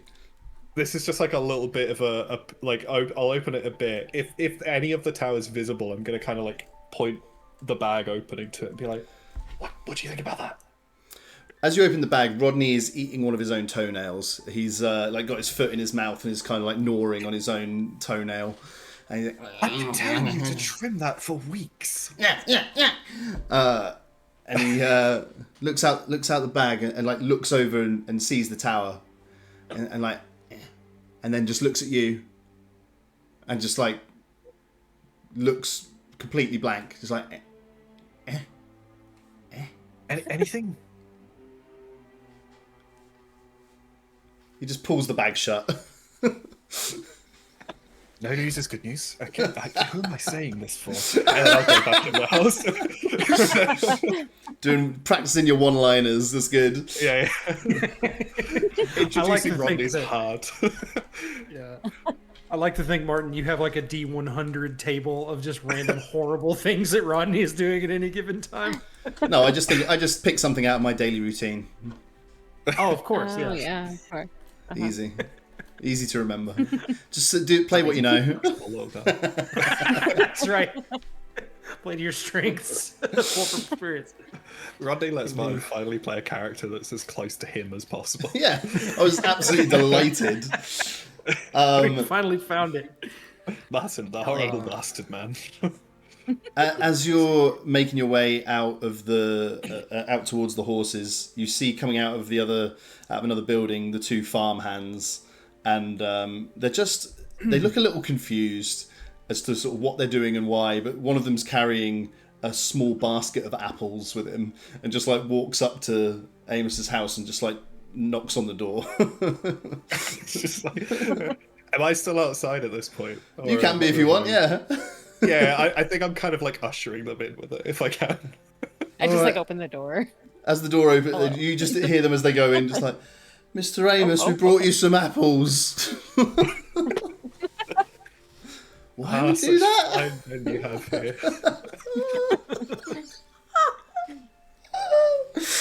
Oh my lord. Gesture, guys. So we're hitting the road to Galbromas, right? Yeah. Sounds think like so. it, yeah. Yep. Goodo. Saddle up, Frank and KN. It's time to head out once more. And as you hit the East Road towards Galbromas, and I think that's a good opportunity for us to take a short little comfort break. Yeah. How's everybody feeling on the on the events so far today?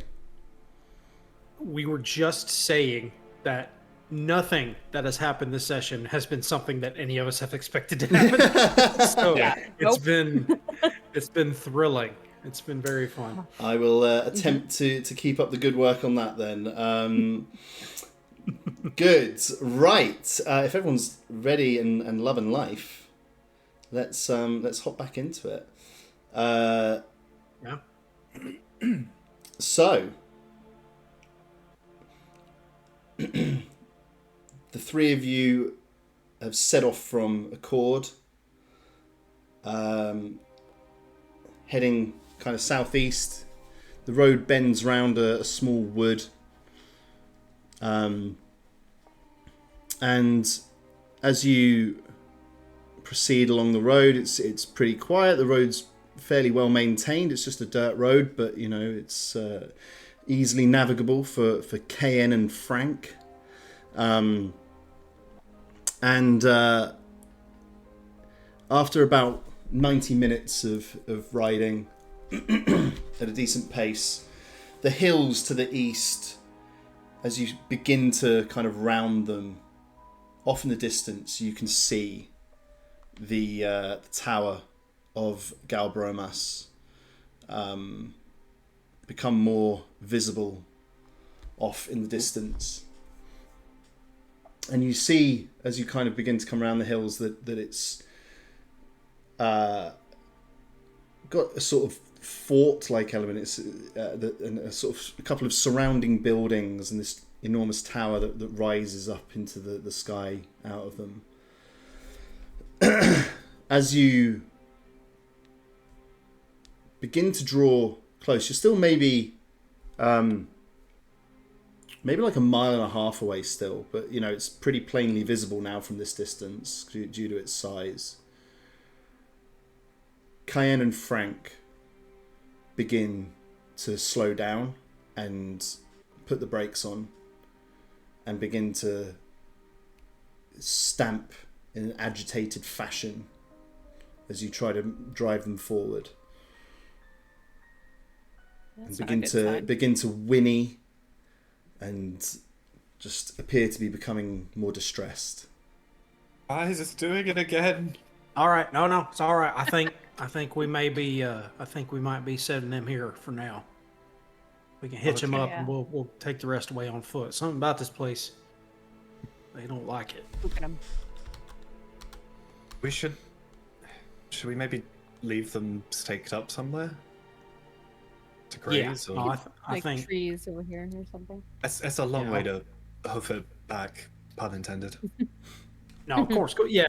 So yeah, I'll kind of hop off, and after Ingrid does the same, I'll kind of lead Cayenne over to a sturdy enough tree that I can kind of lash their reins to.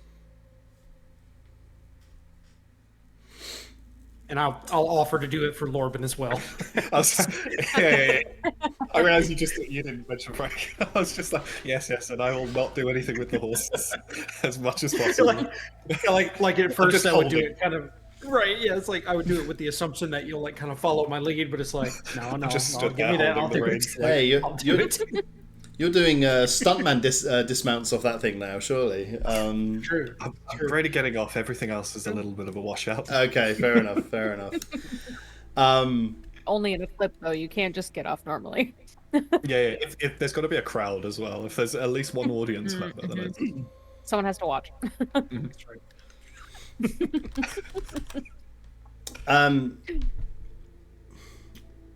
You then begin to proceed on foot towards Galbromas.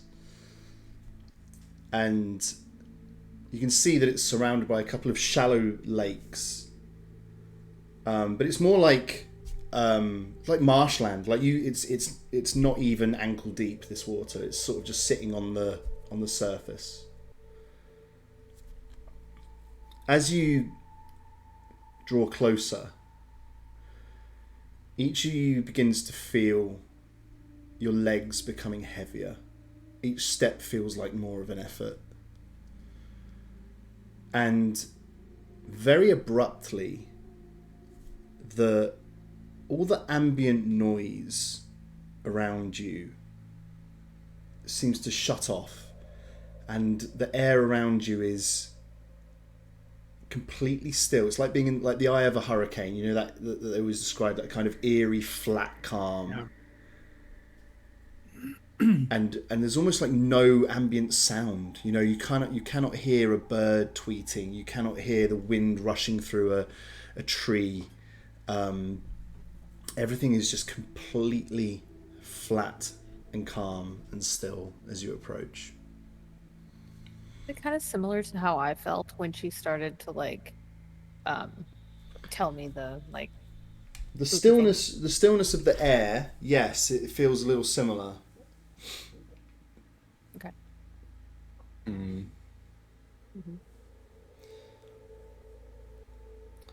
Salt Something lamps. ill sits on this place. Yeah, for sure. There's something bad here.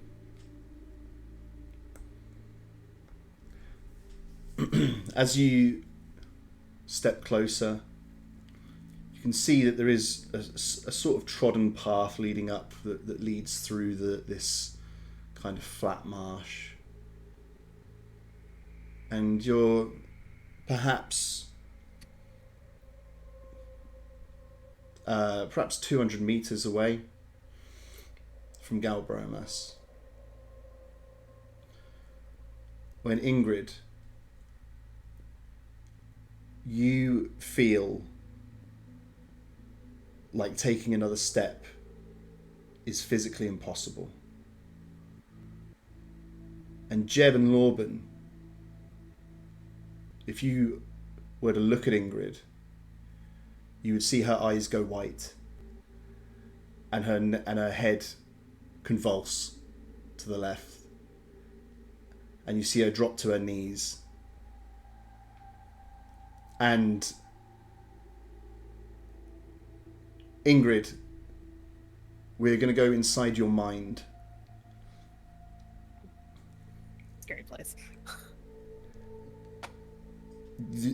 Your consciousness swirls about you. You are just overcome. You cannot see the physical world in front of you anymore. All you're seeing is a swirling mist.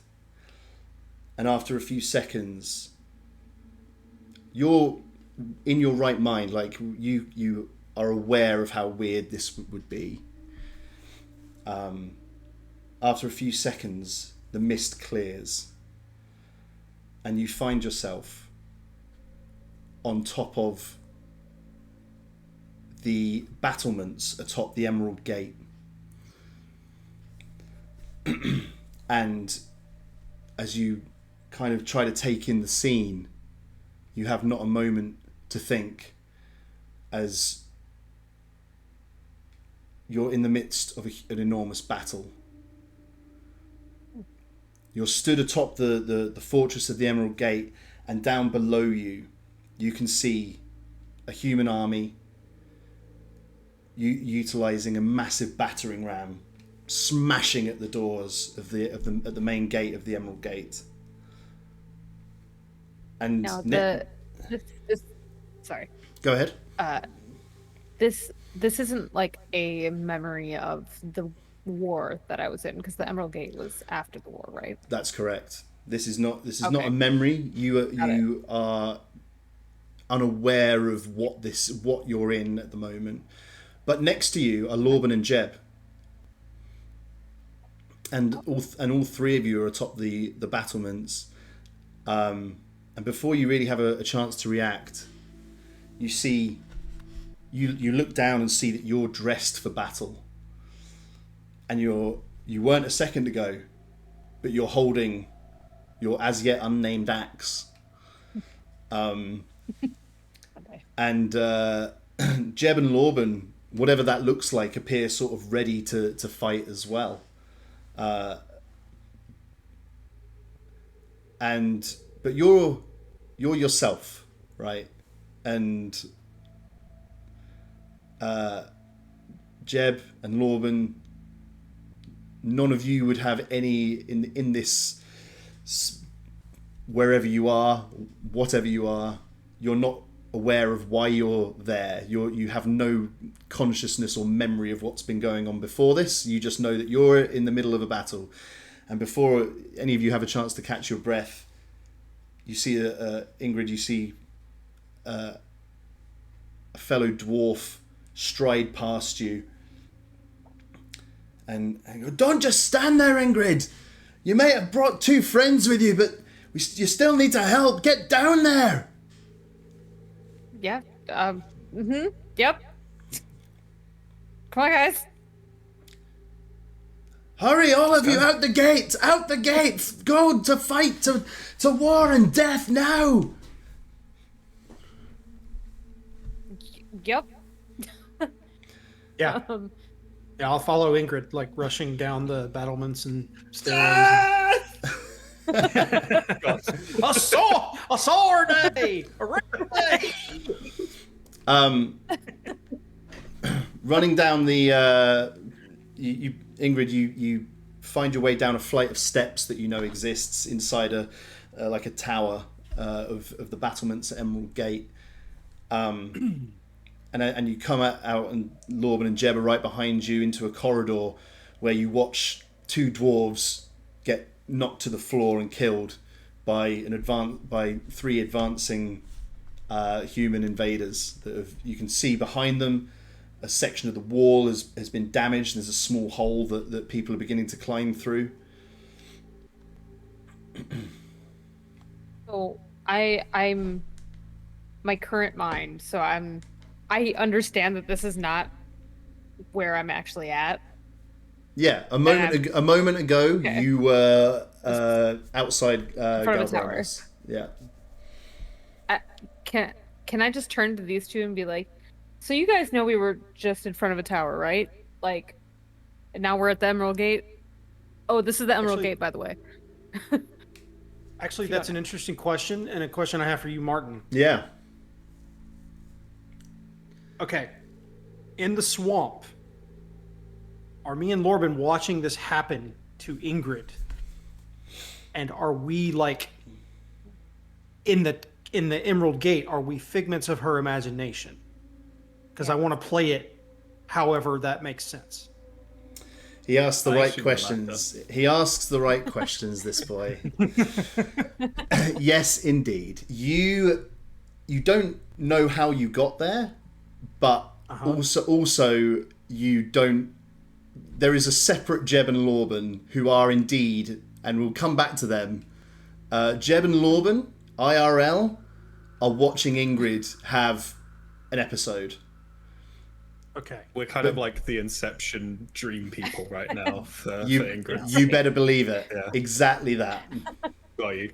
Okay. So in her vision, like we're here, we're ready to fight and stand with her against this. Like it is Yes. the reality and it's what's happening. Okay. You still don't really know why you're there. Everything in this place is quite vague. Something that Ingrid, you notice, is when you look at individuals, like the dwarf captain that gave you the order to get down there, you recognized immediately that was your commanding officer, but you don't really remember their face. Their face was very nebulous. Yeah. Okay. All right. And the same goes for these invading soldiers. You know, there's this human army, and three, and there's one more trying to squeeze his way through this hole in the damaged wall, but their faces are vague. You immediately recognize them for what they are, and yet there is a lack of detail. Okay. I guess Ingrid would probably go about her normal, like, fighting. Like, she would protect her friends and her fellow dwarfs. And So you're going to go but still be towards these asking guys, this- or Probably. Yeah, if they're, like, coming through the wall trying to attack some dwarves, I'm going to jump in between them and try to hit them. what do you want to ask Jeb and Lorben first? I just want to be like, while I'm fighting, I just want to be like, I don't know what's going on. I was in front of a tower a second ago. Why? Who are we fighting? These guys. Yeah. I think Jeb would just say that doesn't matter right now. We got to secure the breach. As I'm like hucking, like basically like fire bombs from my from like satchels and stuff, like trying to push back anyone that's trying to rush through that opening.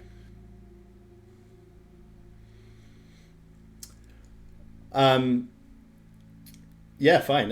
So Ingrid, you're stepping forward and taking swinging your axe left and right at these guys, and you are chopping through them. They are making mincemeat of them. But every time one goes down, another one climbs through this hole. Can I look around for anybody else that I might recognize from home? Like, is there anybody? are these all kind of just nondescript? Like, Yeah, yeah, the latter. yeah. Everyone you look at is featureless. They're if they can even be said to have faces, you cannot delineate any detail. You feel like you must know some of these dwarves. You've lived in Iron Glen all your life and been there most of your life, but and in the region of Iron Glen and the Emerald Gate, but everyone is without form. People are doing what you'd expect them to be doing. Do you know what it looks like? It looks like an AI art generator. Oh. You know, Everyone has, like a fingers growing out of their crowd scene on Midjourney, and just everyone's just a bit Rolling into each other. odd. Everyone's Yeah, like it makes sense from yeah. it makes sense from 50 feet away, but if you get close enough to like a second, you see that like there's an arm from someone else behind them that's somehow like wrapping around in front of them like it's their own, and their face is like got 3 eyes, and their beard is like wrapping into their clothes. Yeah, their beard merges into their clothing. Their beard merges into their clothing, and like some of them got they'll have a belt that doesn't go anywhere and an arm that's come from. It's impossible to delineate. So that's what's going on. So there is fighting going on all around you, but it's just everything is off. Everything is very odd. Right. I want to just like... quickly raise a couple of abilities that Outer World Lorben has, because they may be pertinent to the situation here. Sure. One is detect thoughts, and the other is telepathy, being able to telepathically communicate with someone, which may or may not become relevant during this confusing to Ingrid. Well, let's come back to Jeb and let's come back to Jeb and Lorben. So you have just seen Ingrid drop to her knees, her eyes glaze over and go bright white, and just is clearly not herself. And it's what's the response? Jeb. Help! No, and I say, oh, no, I see her, Ingrid, no, and I'm like struggling to walk in this heavy swamp or whatever just to get over to her, like, no, come on, you gotta come back to us, you gotta fight it. Wait, well, I don't hear IRL version. I was wondering if I heard that, but you hear nothing at the moment. Okay. I think we would have probably continued.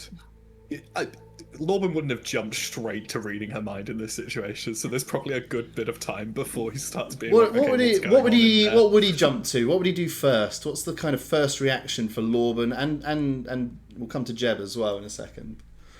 I think Lorben in this situation, it knows he is not a healer. And it's very much just like, okay, let's push Jeb in. Let's see, what does Jeb need? What does Jeb need me to hold her head like this in a certain way right now so he can do this thing? Or it's just constantly like trying to be a nurse to Jeb basically in this situation. Okay, so Jeb, like,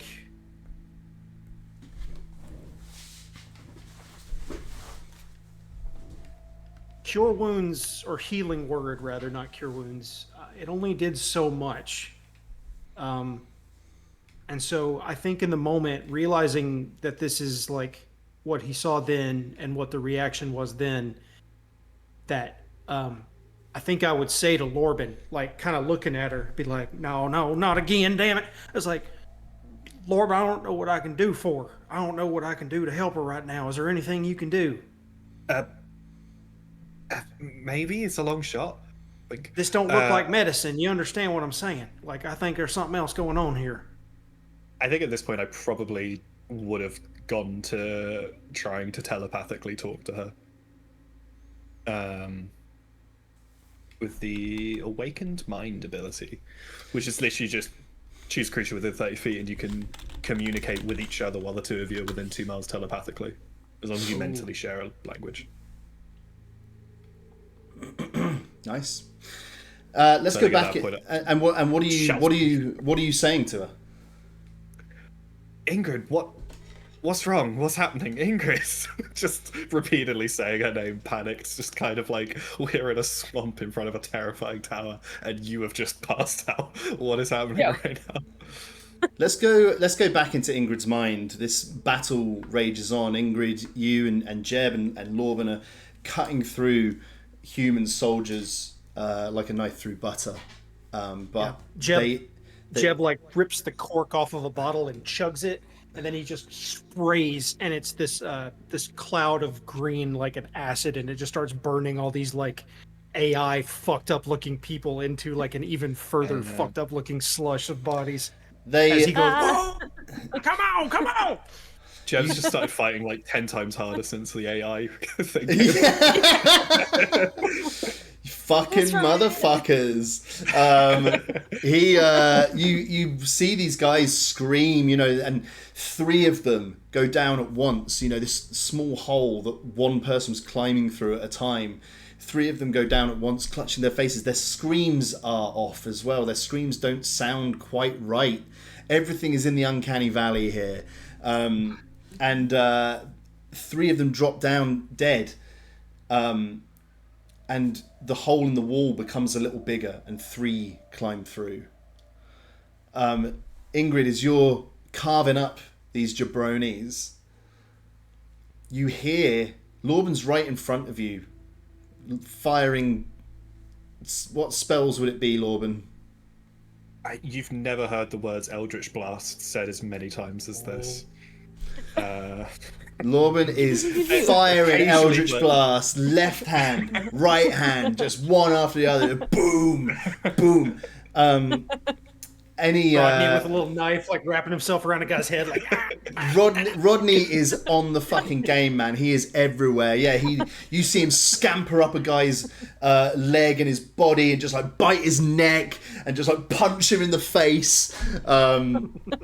And just like calling Rodney my son in the heat of battle, like, that's my son!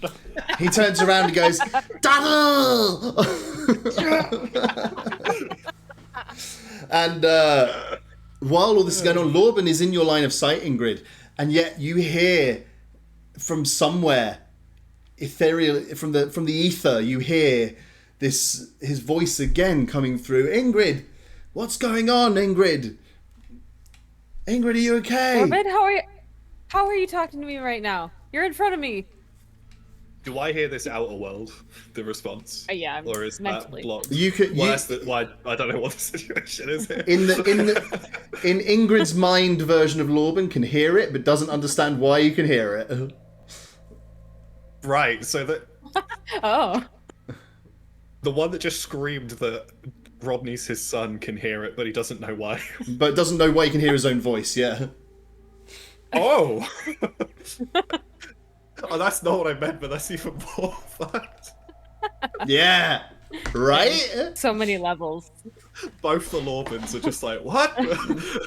In unison. Yeah. What is going on, actually? He makes a good point, this guy. Like, that's not my son. You're just looking up at the tower and you're like, son?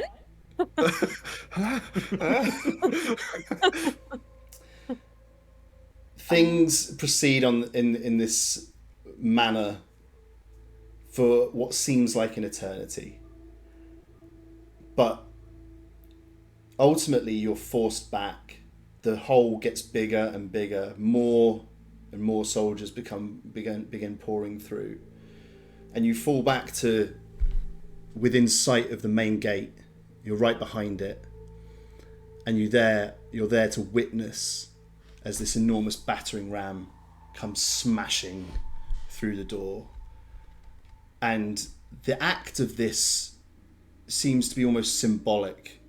A gate could be destroyed. It wouldn't necessarily mean that the building was lost.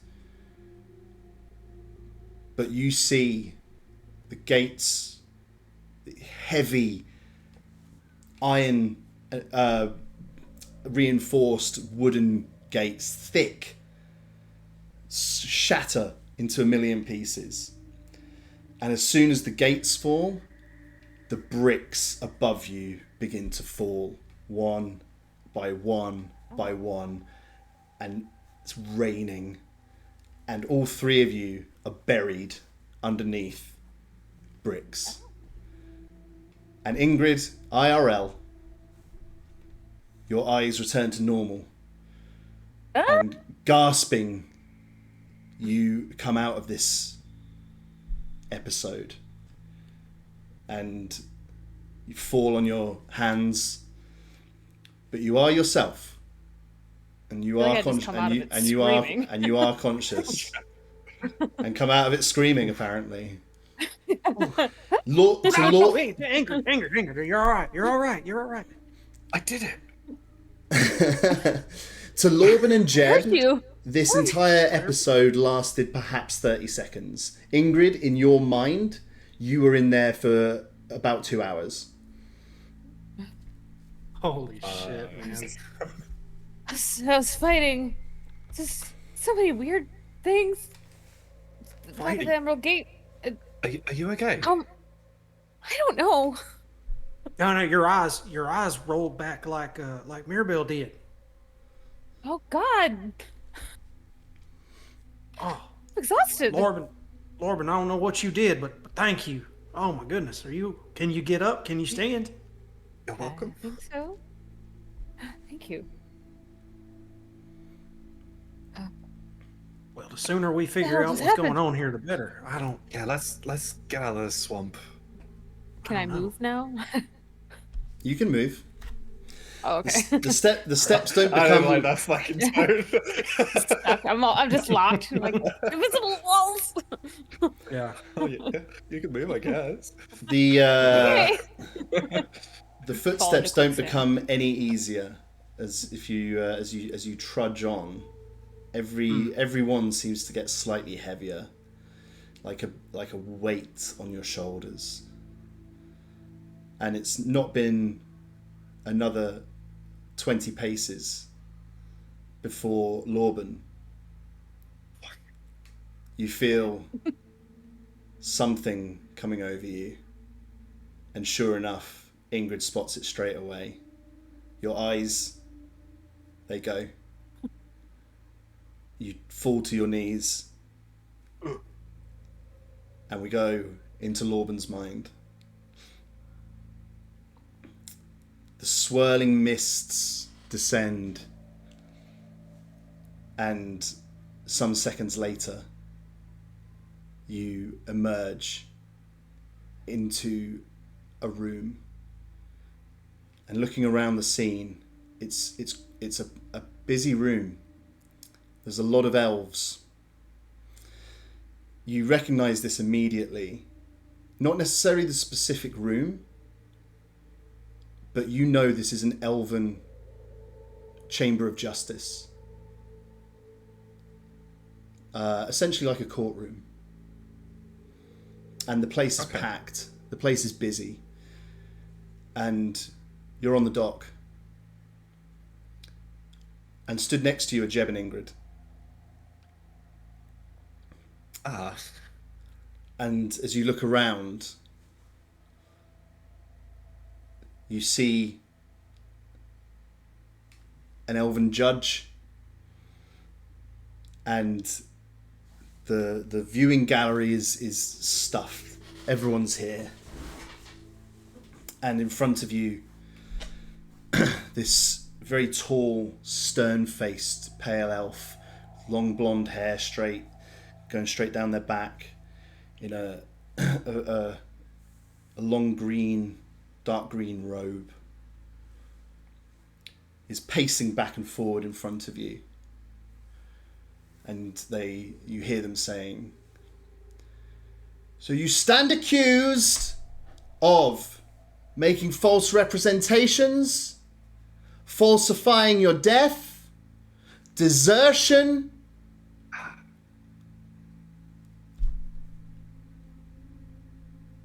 How do you plead? As in Ingrid's vision or whatever episode, once again, some of these elves you'd have thought might be familiar to you, but again, their faces are without form and are vague. How do you plead? I plead not guilty. Pleads not guilty. Are me and Ingrid in the jury? Are we in the gathered throng, or? You're in the dock with Lorben.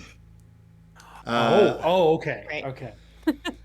And pacing back and forth, this elf pleads not guilty, my fellow elves. And you, pointing at Ingrid, and you, Jeb, you're charged with aiding a known fugitive of Valarian. How do you plead? Like, look at Jeb. I'm gonna slam my hand on the table and say, "This is a court. This is ridiculous." What's a kangaroo? Yeah. Kangaroos are not canon. What would be the equivalent in D&D? It's a Back to Australia, let's go. it's a cockatrice court. Yeah, it's a cockatrice court. Cockatrice court. That's good. It's kind of court you can't look at. And the judge looks outraged, Jeb, at this outburst, and just gives a wave of their hand, and you feel yourself be gagged, like you feel like muzzled, so you can't speak anymore. It's like, silence! We will permit no outbursts from the defendants. As you were. And this person pacing in front of you, like, looks at Ingrid. How do you plead? Not guilty. Not guilty. Yeah. Well,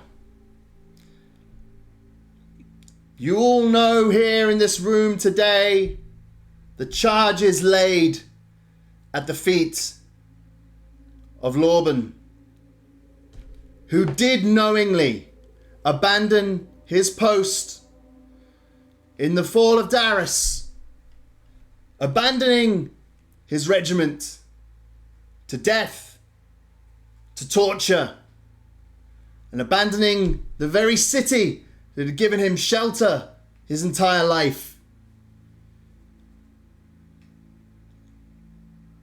I wish we had witnesses. But the evidence speaks for itself.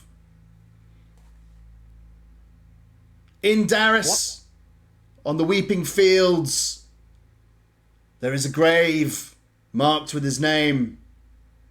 And yet here he stands. Will you tolerate this? No! A huge roar goes up in perfect unison. This isn't a crowd clamoring. Everyone, like, robotically. No! Let's come back to Jeb and Ingrid a second, IRL. Ingrid, you've just been through this process. Lorben is now on the ground. What's going on? Do I, when Lorben did the like mind link thing with me, did I was I aware of that? Like, do I know that I still probably have it? Lasts for 3 minutes. Oh, yeah. I think more than 3 minutes has passed. Okay. I wish it was. I was gonna say, otherwise that would be I was like, sick. Yeah, That would be sick. Good thinking. it would be great. Yeah. If that were 10 minutes, I'd have said, yeah, you're still in for sure. Yeah. Tree. So is this what happened to me? In my mind, like, I am like braced against Lorben, like trying to keep him from falling down because he's like leaning. He's like, "Oh yeah, no, it's just like this." I'll help. Oh, I got it. oh, thank you. I got it. I don't know how he got you out. What did he do? I'm not sure what to do for him. I heard him in my mind. I assume he cast some sort of spell. In your mind? That's incredible. I can't. Yeah. I can't do nothing like that. I know, me neither. I might be able to do this, and I'm gonna grab Lorben's arm, and I'm gonna bite him to try to get like a pain response. Like, not hard, but enough to be like, ouch. So It's just to just see. scarred with tinier Rodney bites, but yeah. Get Rodney. We gotta get Rodney involved. Hold on. Oh no. You can get Rodney involved This if you doesn't work. want. Hold on. Yeah, Ingrid, what do you want to do? Try this first.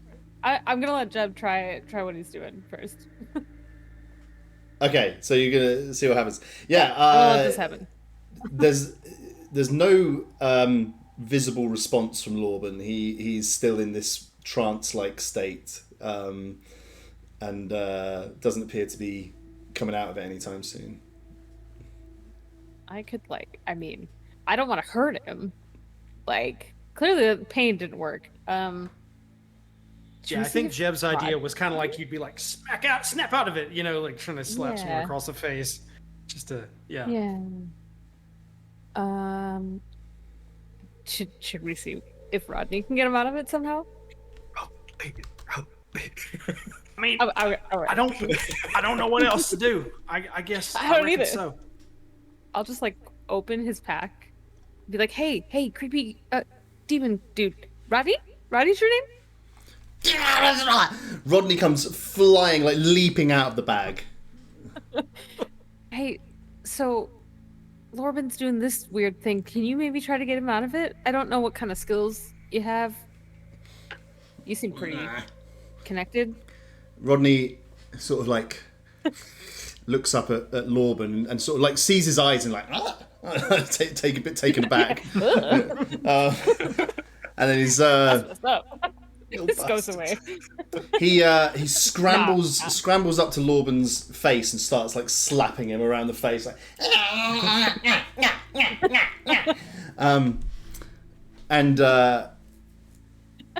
and then he nothing happening. Rodney kind of leaps down and sort of looks up at Jeb and Ingrid and sort of gives a hesitant sigh, and he looks up into the air. It's and just gives this ah!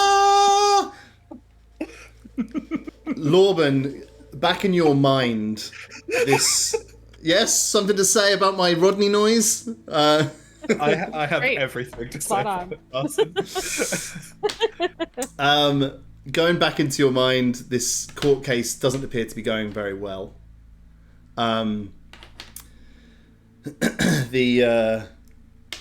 The whatever's been going on in the intervening period, the judge is now making a proclamation and says,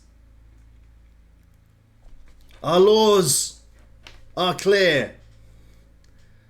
The penalty for desertion,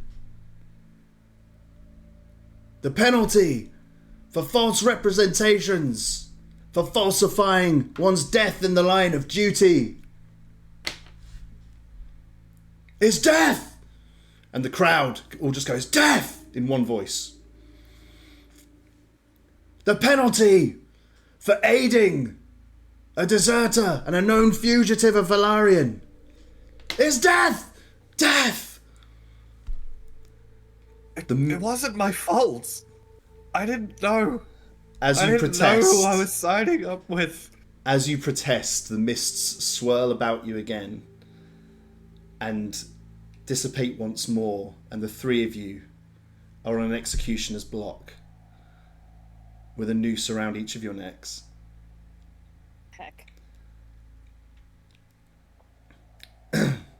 And a sturdy, tall, strong, barbarian build elf is stood next to you and says, "Have you any final words?" I'm sorry. Too slow. Pulls the handle. Thump. The three of you drop, the mists swirl, and Lorben, you are back in the room. Your eyes, your hands, everything back to normal. Ah! Hi, welcome back. You see Rodney probably in front of your face, though. Oh. Oh. Oh no, he's on the Oh. ground. Isn't he? As you come to, Lorben, you hear a voice in your mind that just says, "Come no closer."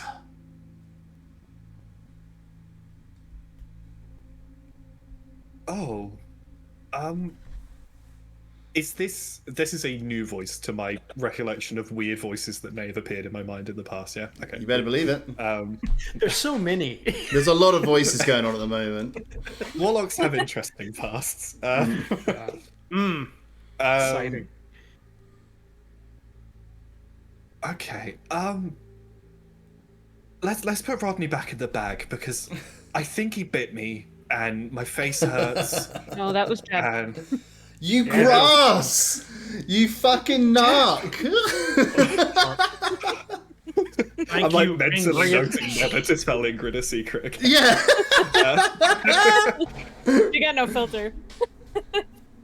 No, I get the feeling that Jeb would own up to that anyways and be like, yeah, no, that was sorry about I that. definitely like thought in it the was kinda evening funny. would have like looked at the bites and been like, "Man, Rodney's teeth aren't that big though." Yeah, I was trying to snap you out, man. I'm sorry. Oh, it's That it's hurts. fine.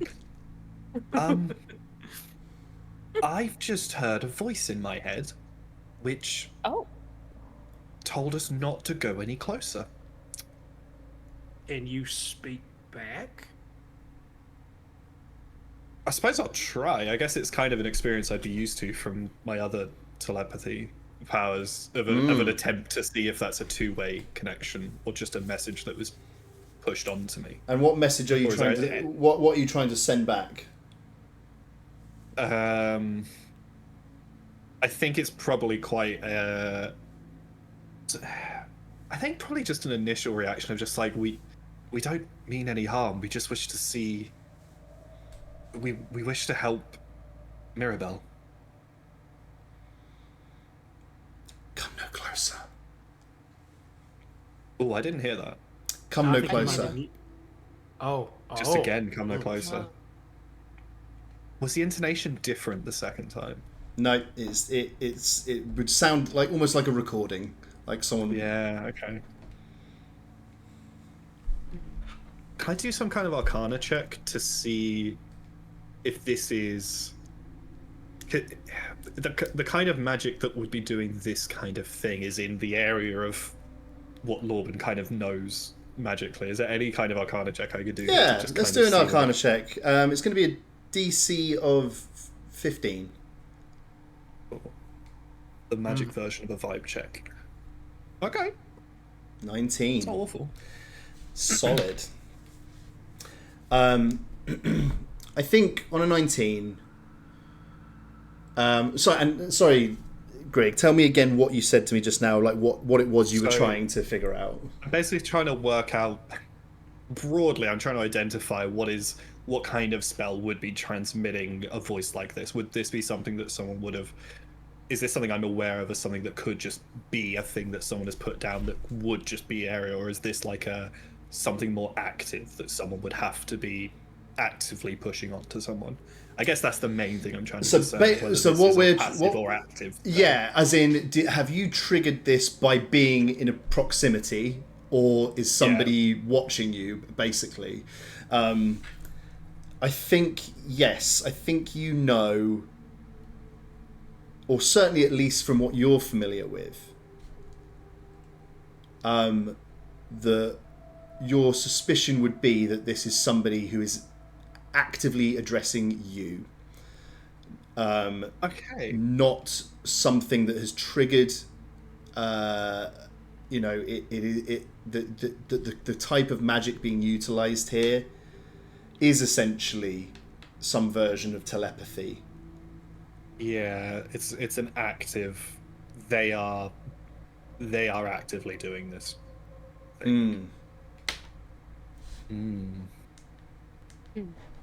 Desperately looking to see what the range on detect thoughts is. It's small. Yeah, is it That's a 60 check. feet? Where the fuck do they see it? Oh, okay. It's 30. It's even worse. 30, yeah. Yeah. You can, It's you hidden can in the you, description. So none. Yeah, if whatever's doing that voice was 30 feet away, we could throw a rock at it. Be great. It's warning us repeatedly not to come any further, and it doesn't seem to be, unless any of you have any ideas of something I could say to us, it doesn't seem to be open to negotiations. I'm just shoving Rodney back in the bag. How did you wake me up? We couldn't. You were really trying. I'm not Rodney still asleep, shouted am some I? stuff to the sky. He Oh. I Oh, know, that's I new. just kinda Okay. Yelled. I don't know if that That's- helps, but Yeah, Maybe. he made a real goofy, kind of embarrassing sound. And then you woke up. Twat. He does that really often. And then I put it back in the. I'm kind of thinking like, okay, that's new behaviour for Rodney. But anyway, should we? I mean, obviously we need to press on. But is there anything you could think that I could maybe say to this thing on the other end of the line? Kind of. All it's saying is come no closer. Yes. I don't know what else we could really ask it that it might answer otherwise. yeah. I might just try the scattershot approach. And then just in my head to the other side of it. Why? What are you? There's no Any response. response? No. This bastard.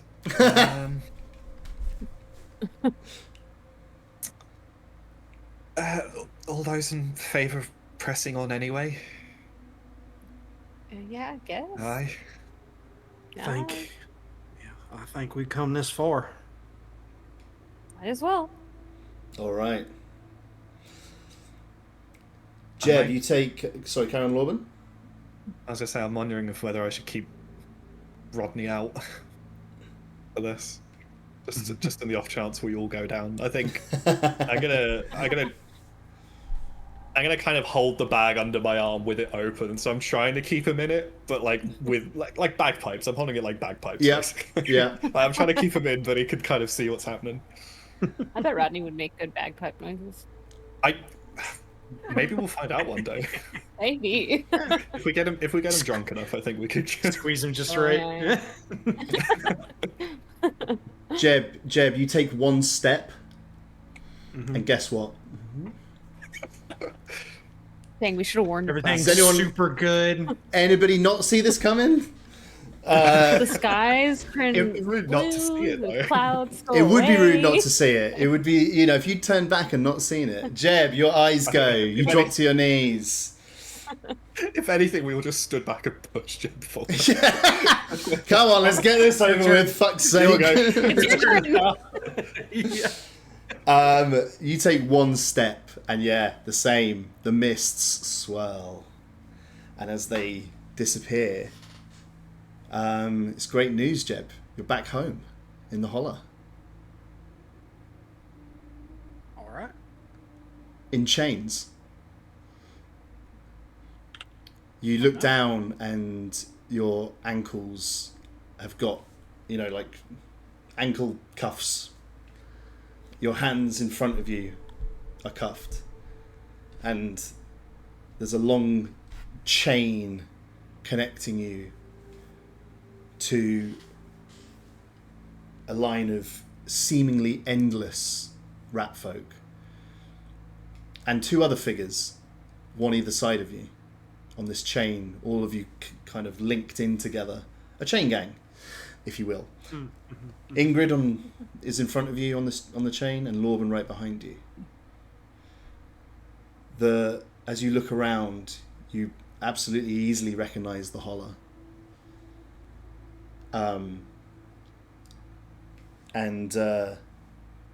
Old Happy Pappy's is now an enormous factory. It's tripled in size. Raising the Holler. Exactly. Oh, And as no, you're no. And as you survey the scene, you suddenly feel the crack of a whip across your back. And as you turn around, you see a bugbear holding the whip. It's like, "You've been warned! Get on with it! Move! All of you!" And you see him going along the line, and about every 3 or 4 rat folk, he just cracks the whip for seemingly no reason. This line just is moving along. And another bugbear walking down the line spots you and laughs and grips you by the jaw, and looks right into your face, and he's like almost spitting in your face as he talks. He's like, "You didn't think we'd really be gone forever, did you? You let us go when you could have killed us. And look, you brought 2 friends back with you. Well, we won't make the same mistakes again. And your bird friend, No, we ran. she's Yo, not for alive." years we ran y'all. No. It can't be. It can't be. It is B. Fucking bugbears, man. Yeah, I was about to say that's perfect for a bugbear. It do be like this. It is B. That's very good. He says, "Your bird friend's long gone now." And let me tell you, No. we're gonna work you day and night, every day, until your knees give out and you can't do a single thing anymore. And you know what we're gonna do then? We're gonna throw you in the fire and make you into fuel.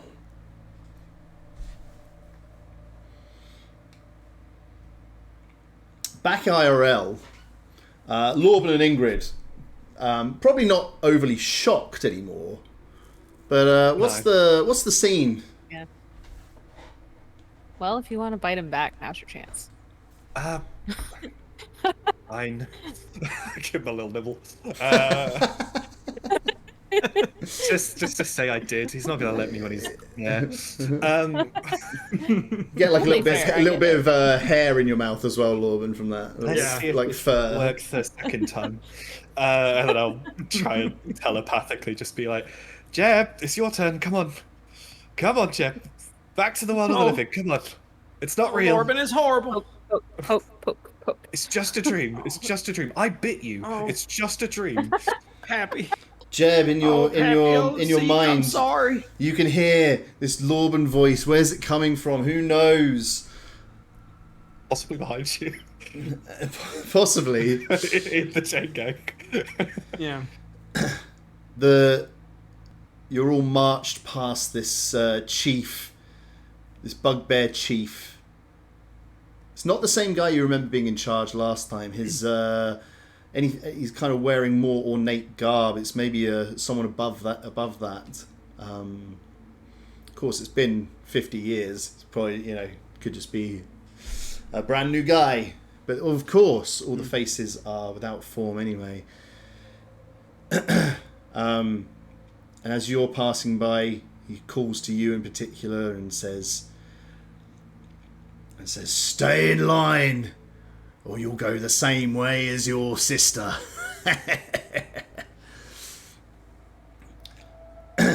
And then he's like, "Everyone halt!" And the chain gang shuffling along stops. He says, "You know what? I've changed my mind. I think we've got all the value out of this place that we're ever going to. Go on, lads." And coming along the line, you just see 2 bugbears, one either side.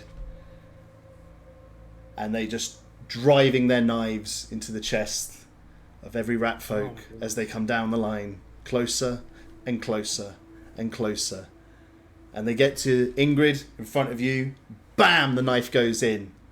And Jeb, they come to you. Bam! and out you come of your episode.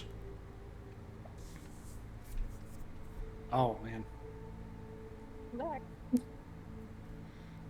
Welcome back. Oh, they're all gone. Okay, it's okay. They're one of You're back. You're okay. You're alright. I'm rubbing your back. It's the only move I know. You're okay. It's alright. I was poking at him, so I'm just holding him. Like, Yeah, you're. Yeah. No, I'm all right. I'm all right. All three of you Rubbing my arm. What's this? All, it's payback. Sorry. all three of you hear the voice this time, and it sounds more like agitated, like more forceful than Lorb and what you heard the first time, but you all hear it this time. Come no closer.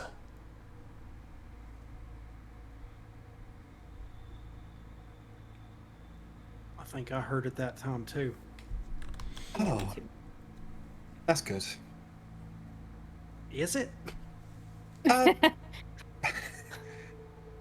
It's nice to share the experience, I suppose, for a change. I suppose.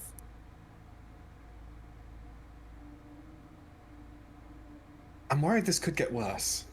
What on earth would make you think that? That's weird. I am too.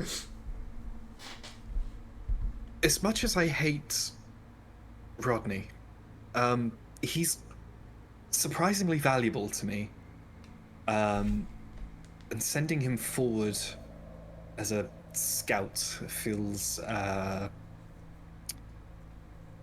little short-sighted, perhaps. Would they even let Rodney go? Say again, sorry. Would they even let Rodney go? Is the question. What kind of tormented dream is Rodney gonna have? I gotta open the bag. Be like, Rodney, we're in a little bit of a... We're in a swamp, and we keep passing out, and we're getting telepathically told to not get any closer, but we need to. Do you have anything that you could do to help us here, Rodney? Rodney climbs out of the bag and drops to the ground.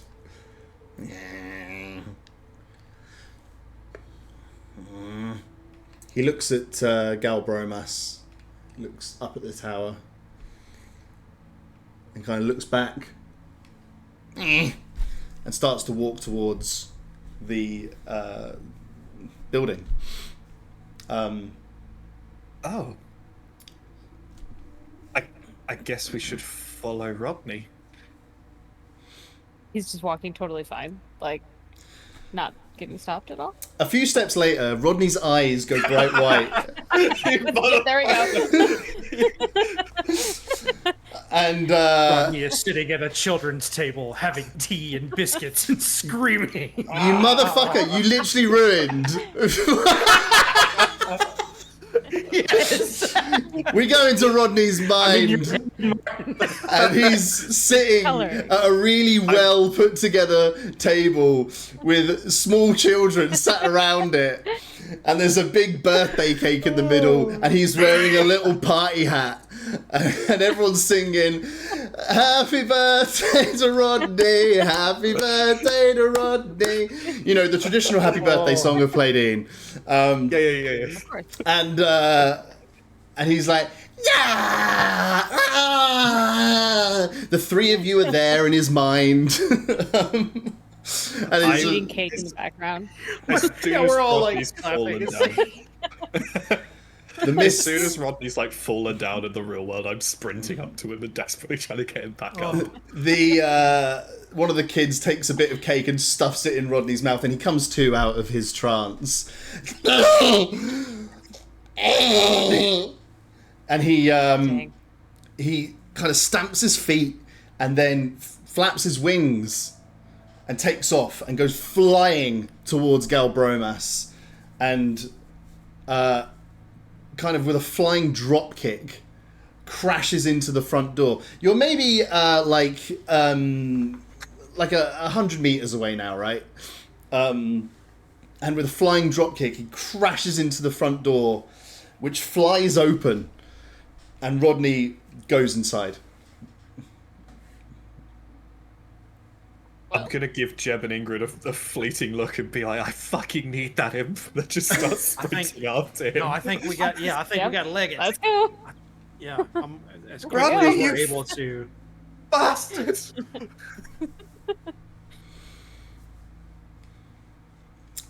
So you're taking off towards Galbromas, yeah? Now these steps are not easy. Yeah. You might be trying to sprint, but those legs are getting heavy.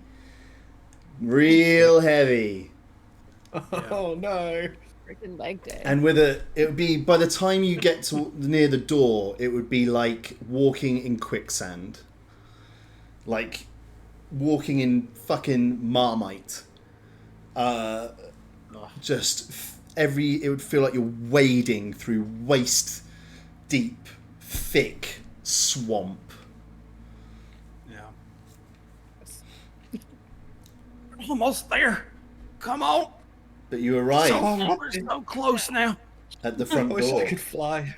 If only we could fly. It's just written on the door. And you arrive at the front door. Does anybody... Are you going in? Rodney went in, right? Very Yeah. hesitantly going in. Yeah. Yep. I guess I'm listening out for whether Rodney's around, but I'm trying to get a bead on that as a direction, I suppose. You walk inside, and the entrance, the room that you step into, is very high ceilinged. The ceilings are maybe sort of 80, 90 feet up. There's no windows anywhere. And the room, obviously there's natural light coming in from the doorway, but there's no other light sources in the room. There are doorways that go off to a couple of different places. And on the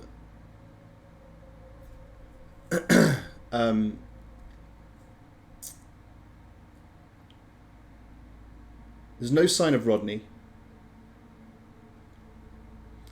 In the time that it took you to catch up, it was probably like 3 minutes. That's probably how long it took you to traverse that space. You can hear every one of your own footsteps like echoing, booming up. It's a round room. And as you step inside, the door closes abruptly behind you, plunging you into complete darkness.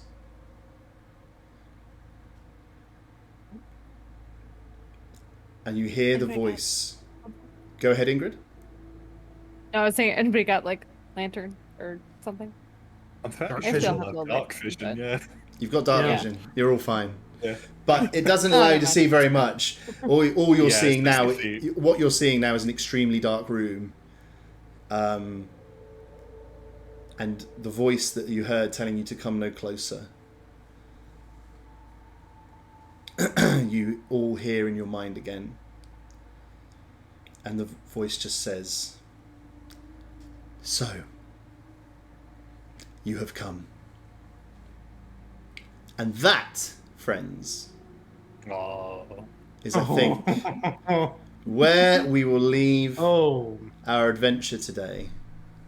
Rodney's in danger. Rodney is in no. danger. Where is he?